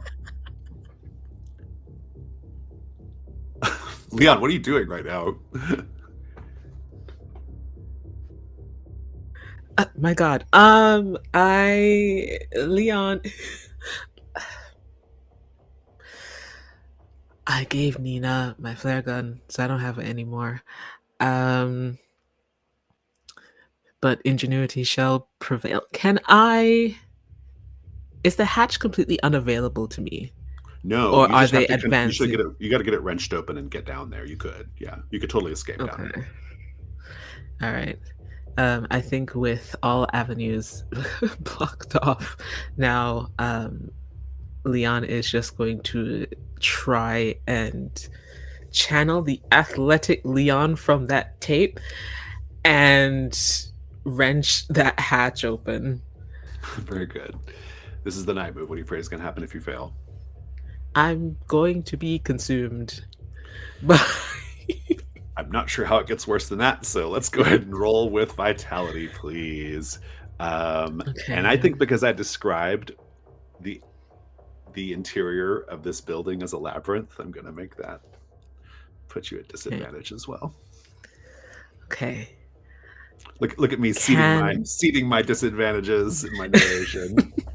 I know you're so mean. Can I?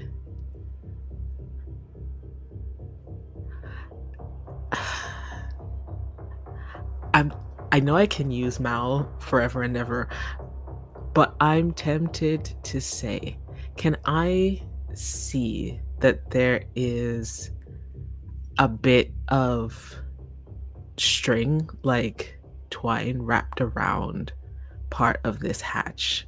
Oh, okay, sure. And yeah. it is the same as what was connected to my shoe in the tunnel. Yeah, I like that. I even though it's not like the same twine, I think it satisfies the getting the advantage or counteracting the disadvantage. Yeah. I just need to cancel the disadvantage, please. Especially right now.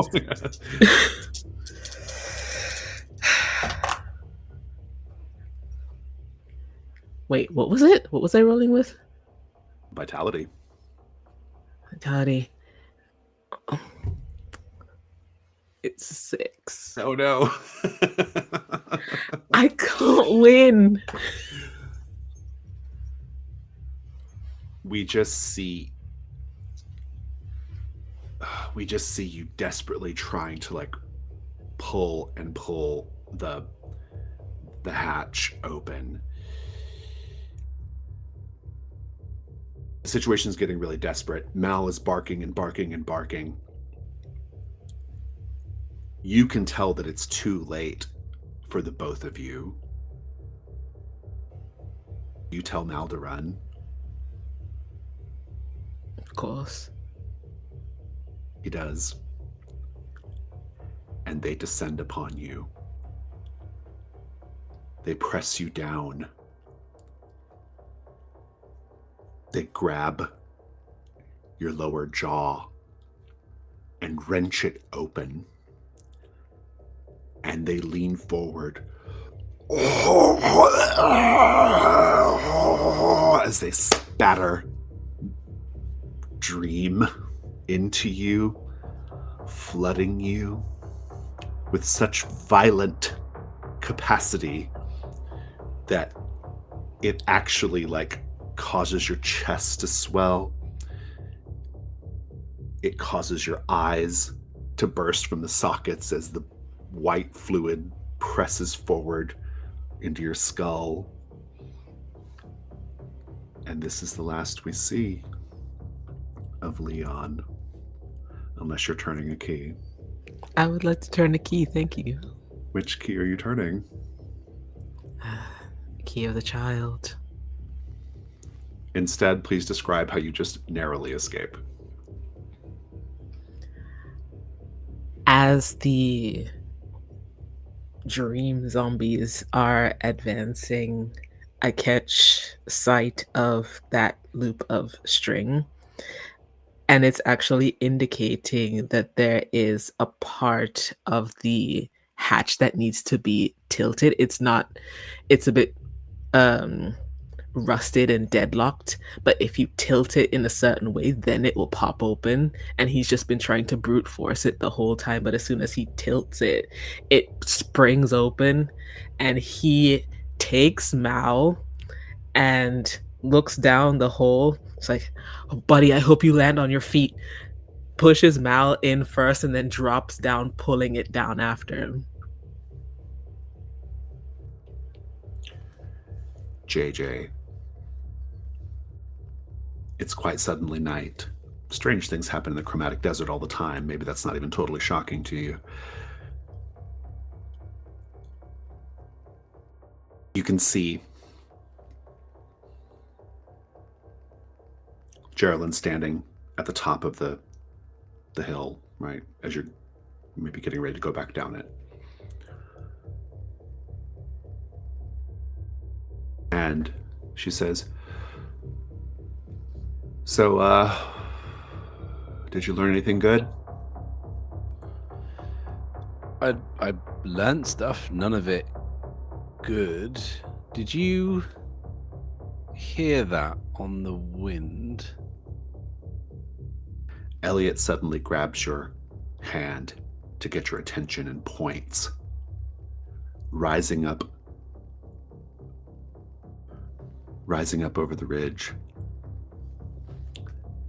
is an enormous, muscular, chrome-colored jaguar. It rises up right behind Geraldine, and it's perfectly silent, like it's moving on oiled hinges. This incredible, muscular, chrome jaguar has eyes that are sort of flickering, iridescent pink blues. It opens its huge maw, and in between its perfectly shiny fangs, there's just static. And indeed, that's the noise it makes once it finally announces itself.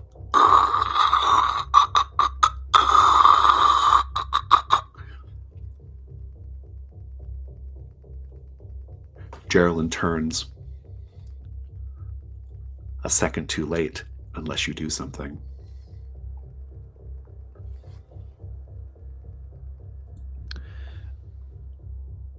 I think that JJ is going to swing his camera around and try and blind the jaguar with the light on it.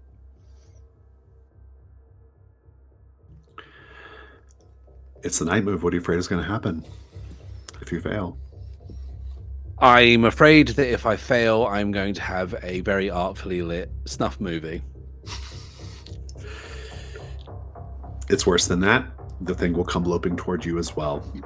Go ahead and roll with reason for quick thinking.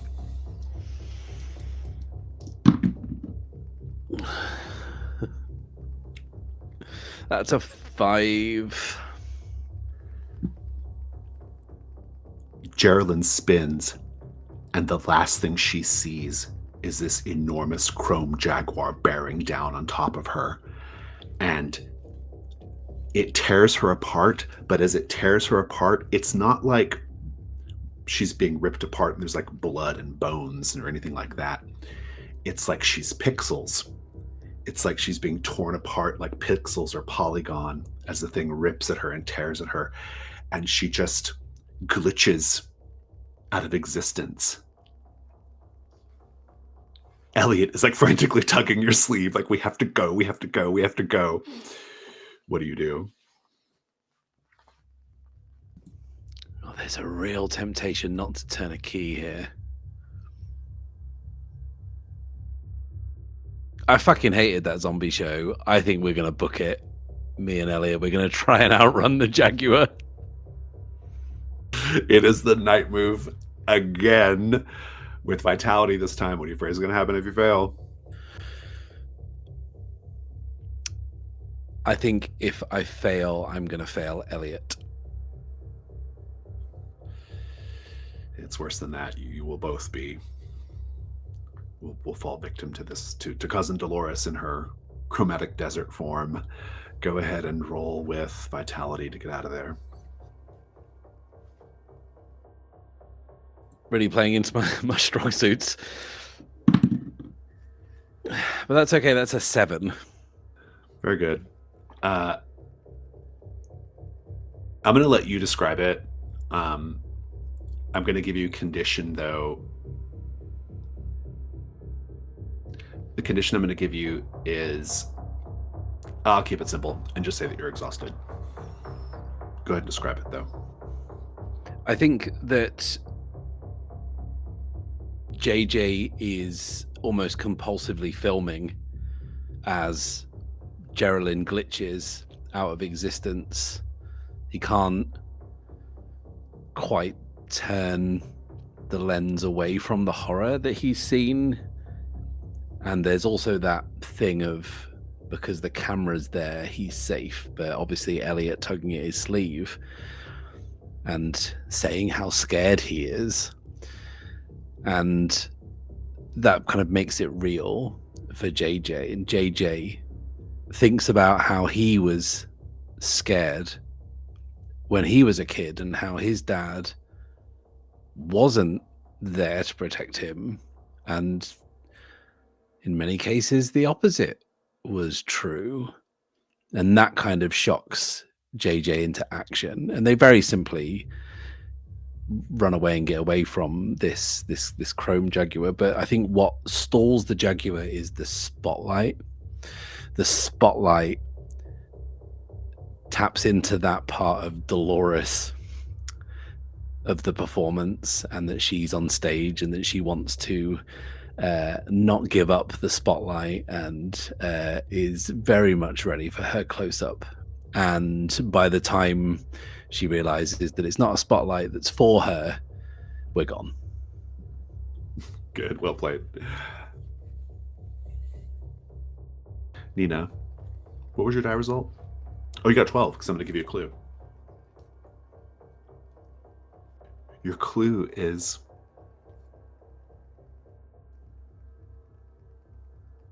Morgenstern has another picture of him and Gabby down in the lab. This is a NSFW picture of Morgenstern and Gabby. They were lovers. He has it posted in a sentimental place next to this version of Gabby. And that's your clue, the fact that they were lovers. You're in control of the scene, though. What do you do? I think Nina's taking in all of this information all at once and turns back to Gabby. And despite the protests, despite the kill me's, Nina can't bring herself to do that. And she begins looking around and pulling at tubes and trying to relieve the pain and suffering. It's like, it's okay. We'll get you out of here. It's all right. Oh, what? He loved you. Why has he done this? What is this?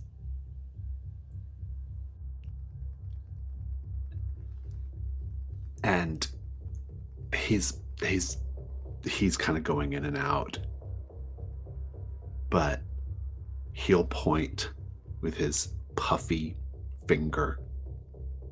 He'll point at the wall, and you'll see an X-ray scan showing that Gabby had a tumor in his skull.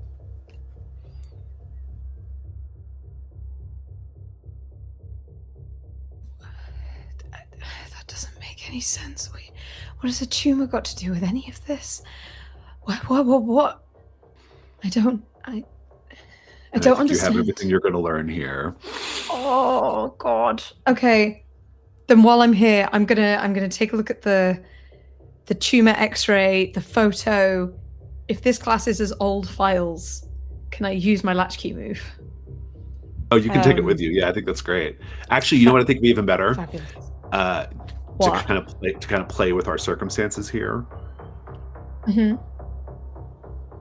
We have a clue from Joey that has to get to you guys somehow. Maybe it's inside the files.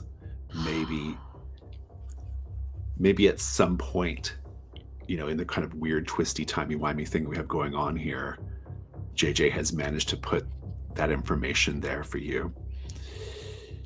I'll let you think of that, Matt. Because I think the clue that you have, Matt, is that it's to do with the oil, right? It's to do with the oil baron thing. That's the thing that only you know, right? That the group doesn't know yet. Yeah. So if you can find a way to convey that right now in the files, I think that's great. Or we can just say that somehow Nina finds it in the files, right? I wonder if the X-rays and the other files that are to do with whatever's going on here are in an old Morgenstern oil file. Oh, that's like, perfect. Been Yeah, that's reused great. and has been Like like stuck over with the he new logo. clearly, yeah, like he's using the old office supplies. Yeah, that's good. That's fantastic. All right, clue is accounted for. I think we are getting ready to, mostly because we have we're on a bit of a timer today, but also we are ready, I think, to answer these questions. The timing is really good for Leon because it's not getting any better down in the hatch, Leon. I'm really sorry to report. So let's talk about our clues. We've got quite a few at this point, at least 8. You got 2 possible questions. You've got a really good shot at the first one in terms of the number of clues. You can have a decent go at the second one.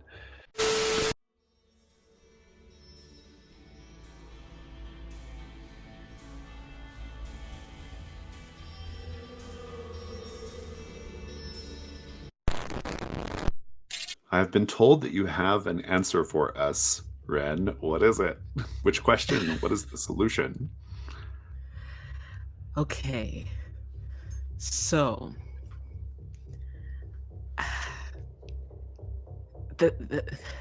I have an answer for both. Okay. I'm going to aim for what is the true nature of the dream. Oh, okay. So that my companions don't kill me. Okay. Okay. So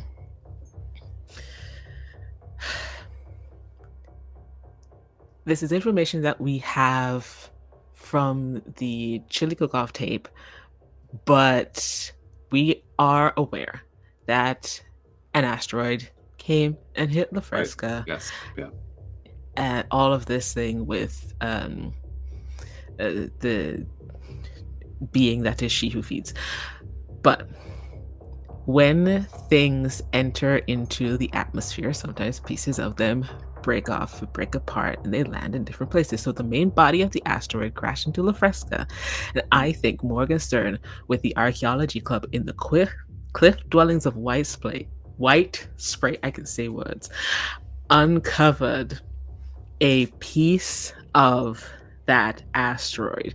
Now, what it contained within it, well, we have all of these little white-bodied entities, all of these eggs, all of these insectoid-like creatures.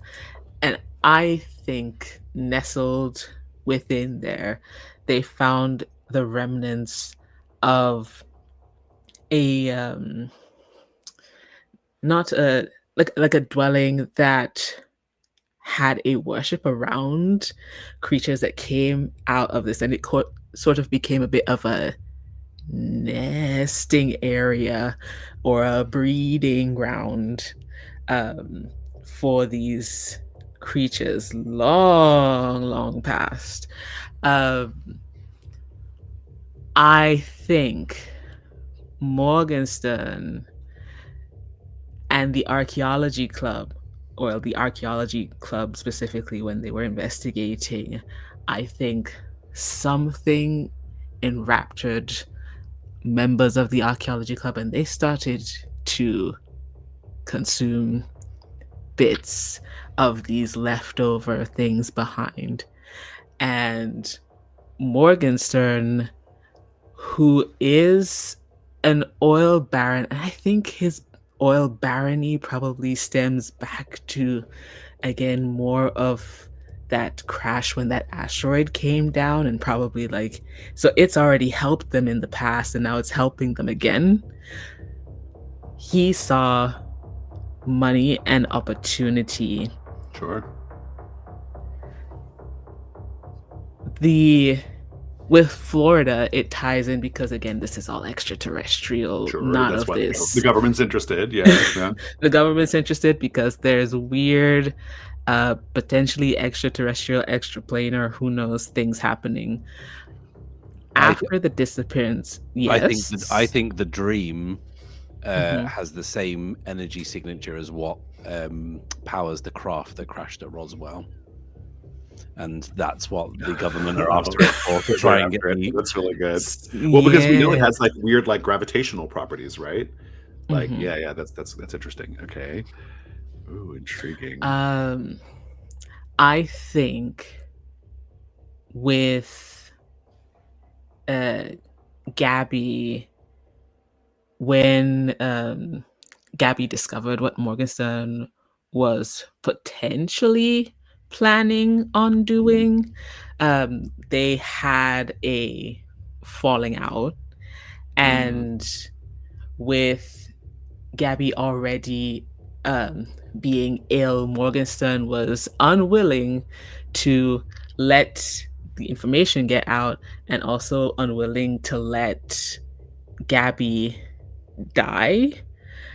And so has been using this dream, this material from, because he discovered the people from the archaeology club developed these kind of weird formations, but they didn't die from them. In fact, they seem to become stronger. So he's like, We have I will evidence make of you that, better. right? Like, yeah. Yes.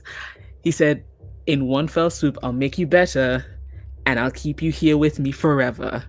And that, so Gabby was sick. Gabby had yes. cancer or something, right? Okay. Yes. And was upset about what Morgenstern was planning anyway, and Gabby Mhm. and so Morgenstern's like two birds with one stone, essentially, right? Yeah. Yeah. The reporter was digging into the missing members of the archaeology club, as well as the disappearance of Gabby, and probably found bit off a bit more than he could chew, and he had to go. Was killed for it. Yeah, absolutely. That just leaves the bone white limited edition flavor. That's the weirdest clue. I don't know what to do with it. Like all the rest of it, like I get it. Like I would even go so far as to say that the archaeology club was just like, that was all just an accident because Morgenstern was originally like, he probably originally had them up there under the pretense of archaeology looking at cliffside dwellings, but was actually trying to like find oil. Right. So and they found this instead, right? So yeah.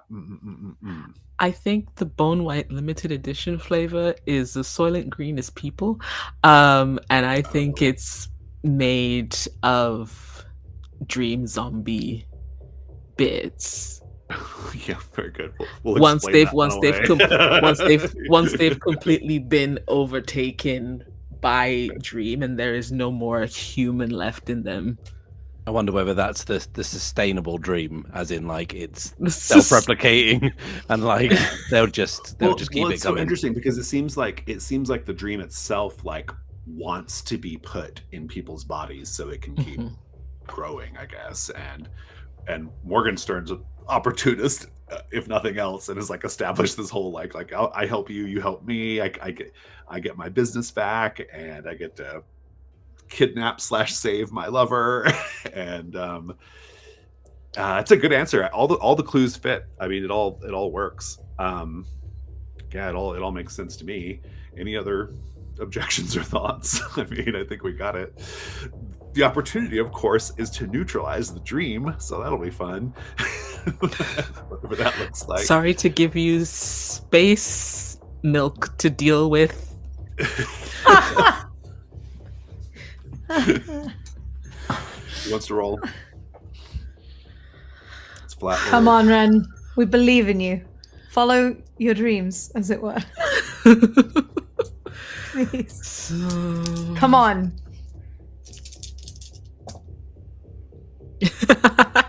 No! What is this? No! What is it? It's 4. A 4. Great. Plus 2, so 6. You can mark the mystery specific key if you would like. in order to bump it up to a 7 to 9. I assume you're all going to be doing that. We'll talk about that key later, but for now, you are correct. There's going to be a bit of a problem in taking care of this issue, and it's kind of a weird situation because like you're all split up, and it's not like in character you all actually talked about this solution. It's more like we as players put the solution in front of the characters, and that's okay. The game works on that level as well. We're going to get right back into it. Nina, I'm curious what you do when you're done inside after you discover all this. Like, so has Nina come? So we've all come to this conclusion. Well, Leon and I have come to this conclusion. Yeah, I like the idea. You could like together. be texting each other, right? Yeah, I think that's great. Yeah. Like, so there's like signal down here, and we're like, oh my! Like I've taken with like the rudimentary flip phone camera, taken pictures of the X-rays and the files and stuff, and just been like, no way. And I found him. I found Gabby. We're gonna get out of here. We're gonna get out. And then I'm gonna grab Gabby up and sort of like off of the slab that he is on, and try and help get him out. It's not easy. He falls a lot. It makes a very like loud, wet, slapping sound on the concrete as his body hits. But you can eventually be dragging him out. I think this comes down to you, Leon. You go down the hatch. You've got Mal on your back as you climb down. And you are at a little door. And there's a sign right above the door. And the door has a little glass circular window. And the sign says, "Now entering the source. Exercise caution." What do you do? Oh, God. Okay. Leon is going to set Mal down, and it's just this door and nothing else in this little space. It's the ladder leads right down to the door. Mm-hmm. Okay. Leon is... There's nothing for it. Leon is going to pet Mal. You come back here if I tell you to. And open the door. You step inside what appears to be, it almost looks like a large like aircraft hangar or a big operating theater maybe. There's a couple of like large spotlights on the ceiling, and you can see off to the left side there's a large glass observation window, and you can see there's no way to reach it. You reach that from some other way, but there's a little observation room over there. And then you see the source. You hear the source first. Heavy thump, thump. Wet, thumping, splatting sounds as something steps into the light. An enormous, distended amalgamation of the archaeology club. All of them, their bodies puffed and fused. It's unclear if any of them individually are alive still, but there is a sort of central maw-like corpus around which they're all fused. And it reaches its several many hands towards you. You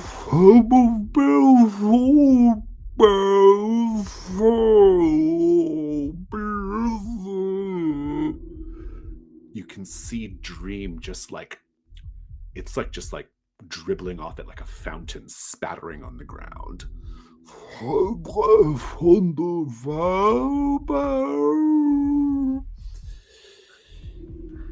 What do you do? This is your chance. My chance at what? The opportunity says neutralize. Oh yes. Did you do True Nature of the Dream or Terrible Secret? I did True Nature of the Dream. Oh, okay. Oh, so you actually rolled higher than you should have rolled with a +2. No, right? I got a 6 total with the +2. Okay. I rolled a 4. I had them swapped in my head. Well, in any case, resolve the mystery by taking action that will neutralize the dream's power or otherwise make it safe. That's your opportunity. It has presented itself. Okay. I wish I had my gun. It's fine. Is there anything besides this lumping figure in this room that looks long / pointed / balloon deflatable? I like where you're going with this. I'm actually going to say that there's like any ideas at the table what there might be in this big room? I like where you're going with this, but What was the room again? It's just like a big like observation room, like a medical one. It's bigger than that. It's almost like an aircraft hangar size. It's very large.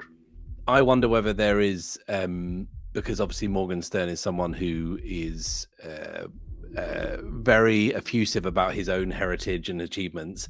I wonder if stored in this aircraft hangar big place is like the very first like oil derrick that he had. That's good. And to strike oil with, and you can just like pull a steel rod off that, and yeah, that's pretty good. Or like or maybe there's like there's like something you can knock over onto it or something. I think that's a great plan. Okay. Yeah, it's really good. All right. Leon sees the old oil derrick and starts running towards it. I think Mal is at his heels. And he's just going to, once he gets to it, start climbing. He climbs and climbs and is just looking for where it's like connected, like it's rooted into the wall. Mm-hmm. I'm not strong, but he's having an odd sense akin to deja vu, but it's unlike anything that he's experienced before. And he is going to, with his legs, put his back against it and just start try to push it over. Yeah, it's good. Night move with vitality. What do you afraid is going to happen if you fail? I am going to collapse along with this thing, and we're just going to end up in a broken tumble together. And I regret to inform you this is a bad idea. Please roll with disadvantage. Mm-hmm. Mm-hmm. And it's worse than that because you'll be dead. So go ahead. There's only so much I can do. God. Okay. I think I'm gonna have Mal help me because I think the creature is coming towards us. Mal on the ground. Oh, Mal's like luring it. Yeah, that's good. Yeah, keeping it in a good position to negate that bad idea. I love it. Come on. 2 of you among you 8 have to help me today.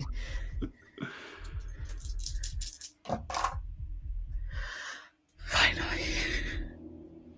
8. Fantastic. I'll take the fiction. It doesn't take much to knock it over. It's just kind of standing there. You push. We hear a creak. Mal is like kind of growling and barking and luring it toward, it's really slow. So climbing the thing was no trouble. And Mal's keeping it in position. And then there's just this we hear this like loud creak, crang, snap of metal as you ride this thing down, basically. And it slams into the source, and there's just a huge explosion of this white goo and flesh and bone. And it's everything you do. It's everything you can do to prevent Mal from licking it up. The dream is resolved. Congratulations. We will end this phase. God. We will end this phase with Elliot and JJ catching their breath. Elliot in his little Power Ranger costume, having escaped cousin Dolores. And you actually find yourself in a diorama-like set of the factory building, the interior. You see some actors and extras kind of on the perimeter of the set. You see the actress who plays Flo, she's there. And you see a couple of other extras peeling off these white prosthetics from their face. Oh, I hate these prostheses. This is the worst. Oh. We don't get paid enough for this.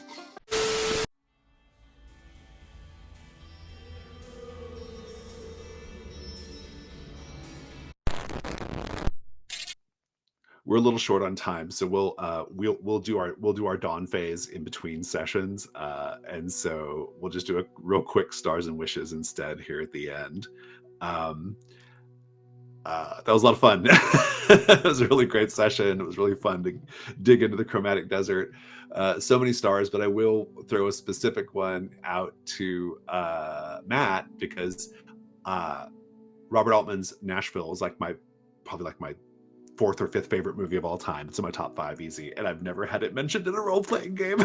So I appreciated that. No, just a really good time all around, y'all. Stars in particular for Wren, because I think a lot of the descriptions that Leon gave, and also just your pure exasperation at your dice, I feel like was it all came together beautifully in the end, but it was very touch and go at half time. But I've got my chance at what, Jason? There's only so much I can do, Jason. And then also between that and the tapestry of the teacher being punched in the nose by Morgenstein, and it's the best thing you never lost. There's so much stuff I've written down because it was so perfect at the time. But also a star to Matt for the way that you discovered that you can interact with us, and using the mixtapes, the song that you chose, Police and the Thieves. That must have that required some quick ass Googling. So well done. Absolutely amazing stuff. And to Jason, again, this has been, it continues to evolve in the ways that we're sort of learning how and why and when to solve stuff.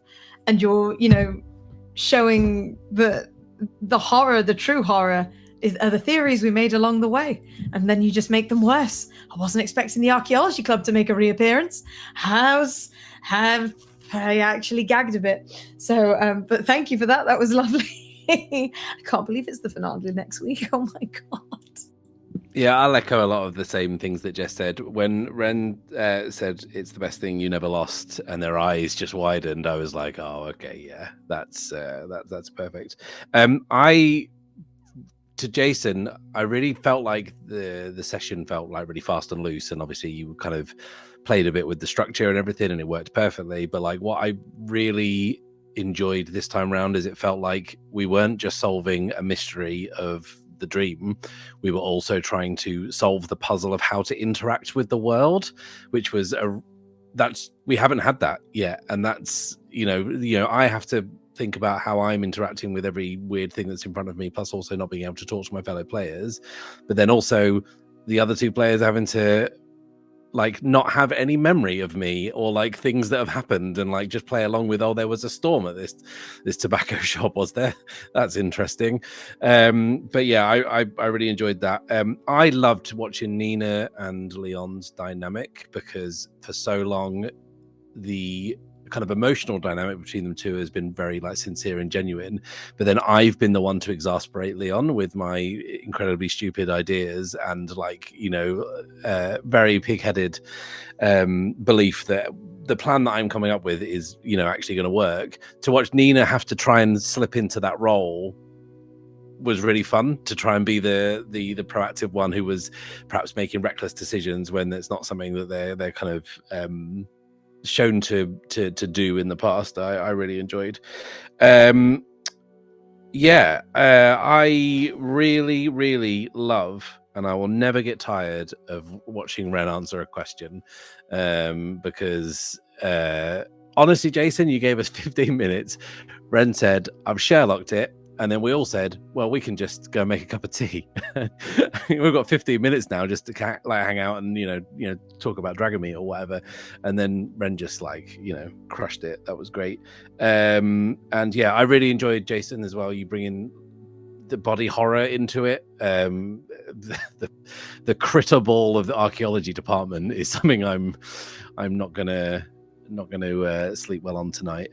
But yeah, that felt like a really nice way to end the dream, because the dream has been so weird and so like unsettling in ways that have been quite subtle up thus far, and then it all just kind of comes out once we get to the Morgenstern house. So yeah, loved it.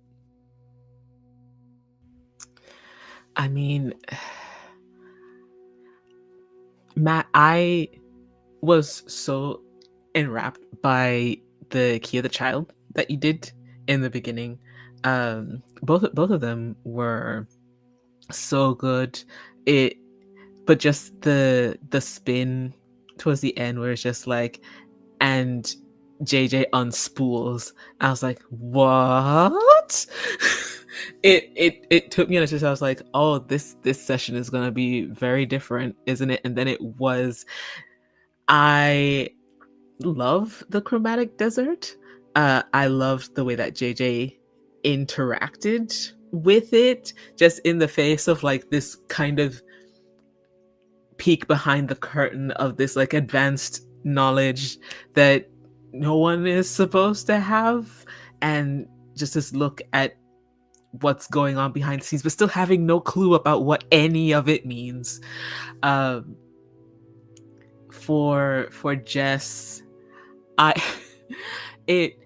the interaction with Morgenstern in the just the I love dogs, and deciding to, okay, you can have my dog while I go and do something else, just trying to interact with this quirky old man, and then the discovery of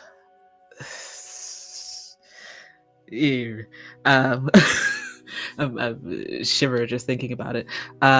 Just the discovery of his lover in the basement, and everything that came to be about.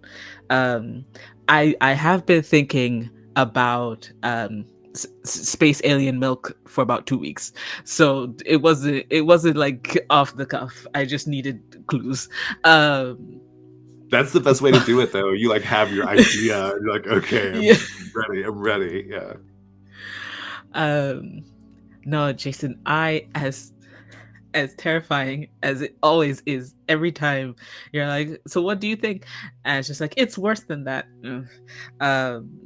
I really I liked flow. I liked that we got the bit of her script in the desert, and then that managed to actually come about again. That felt really fulfilling.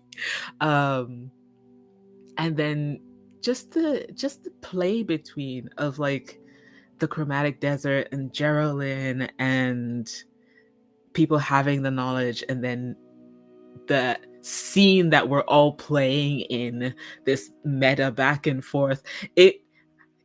I was so confused. I was so confused in the beginning. And it's so fun to see that happen in this game, because now I have no idea what's gonna happen in the finale. And that's great, because you kind of get used to it. You get used to it. And then it's just like, no, it just keeps twisting and turning, and I love this game a lot. Yeah. Yeah, I'll add to mine. Great time. I love The Dream. It's one of the mysteries I've written, and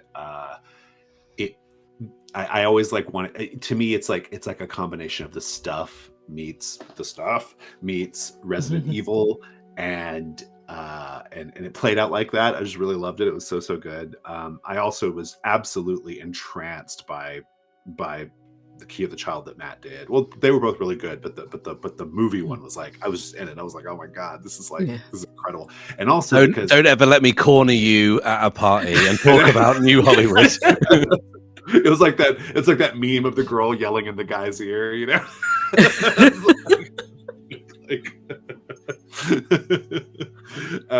Yelling about Bogdanovich and Altman and stuff. Love that. I actually, so that was actually really great because I actually knew how the scene was going to end, because I'd kind of given Matt like a little gentle, like, hey, you know, be really cool in your flashback. And so I kind of knew where it was going, but it was fun. It was initially fun because I was like, wait, how is he getting there? like I don't really know how he's getting. And then once it became apparent, I was like, oh, okay. So that was really good. And also just us. I really enjoyed the whole, like, I love that tension of like, there was a really exquisite tension between both Nina and Leon as characters, but also Wren and Jess as players. When I said it was a storm that destroyed the tobacco shop, there was only a dog in the tobacco shop. Oh, and now here's a random car pulling up with this person you've never seen before who has a gun. Like, it felt like the characters mirrored the players' tension, and I really enjoyed that. So yeah, it was all meta today. So it was good fun. Yeah, just a great time all around. It was that thing of like not having that baseline of knowing that your latchkey's in, Deep Lake investigating a thing. It's just like, actually, who are we? What have we been through? And what's happening? Also, where's this ice cream coming from? And it's just a really odd tension, like you say. Yeah. It transitions you from just being a player, because now you always have like a bit of more, you have more knowledge than your player character, but then it's like suddenly you're on a similar level as your player character when you have no idea what's going on, and you both have to kind of function through it, which is fun and disconcerting. I love this part of the campaign, because this part of the campaign is when like it starts to feel like unsafe, like you don't know, like the way like a horror movie is really good when you suddenly don't know what could happen, right? Like that's kind of what happens in late public access. And so yeah, this was a really great example of it. So yeah, we've had these we've had just these like big crazy hitting sessions, right, between Chili Cook-Off and then Night of the Bone Wolves, and then this, like it was like boom boom boom, and it's all leading up to the Odyssey mystery next week. So, and a big finale, and I think that's all I got. Yeah, can't wait. Jesus Christ.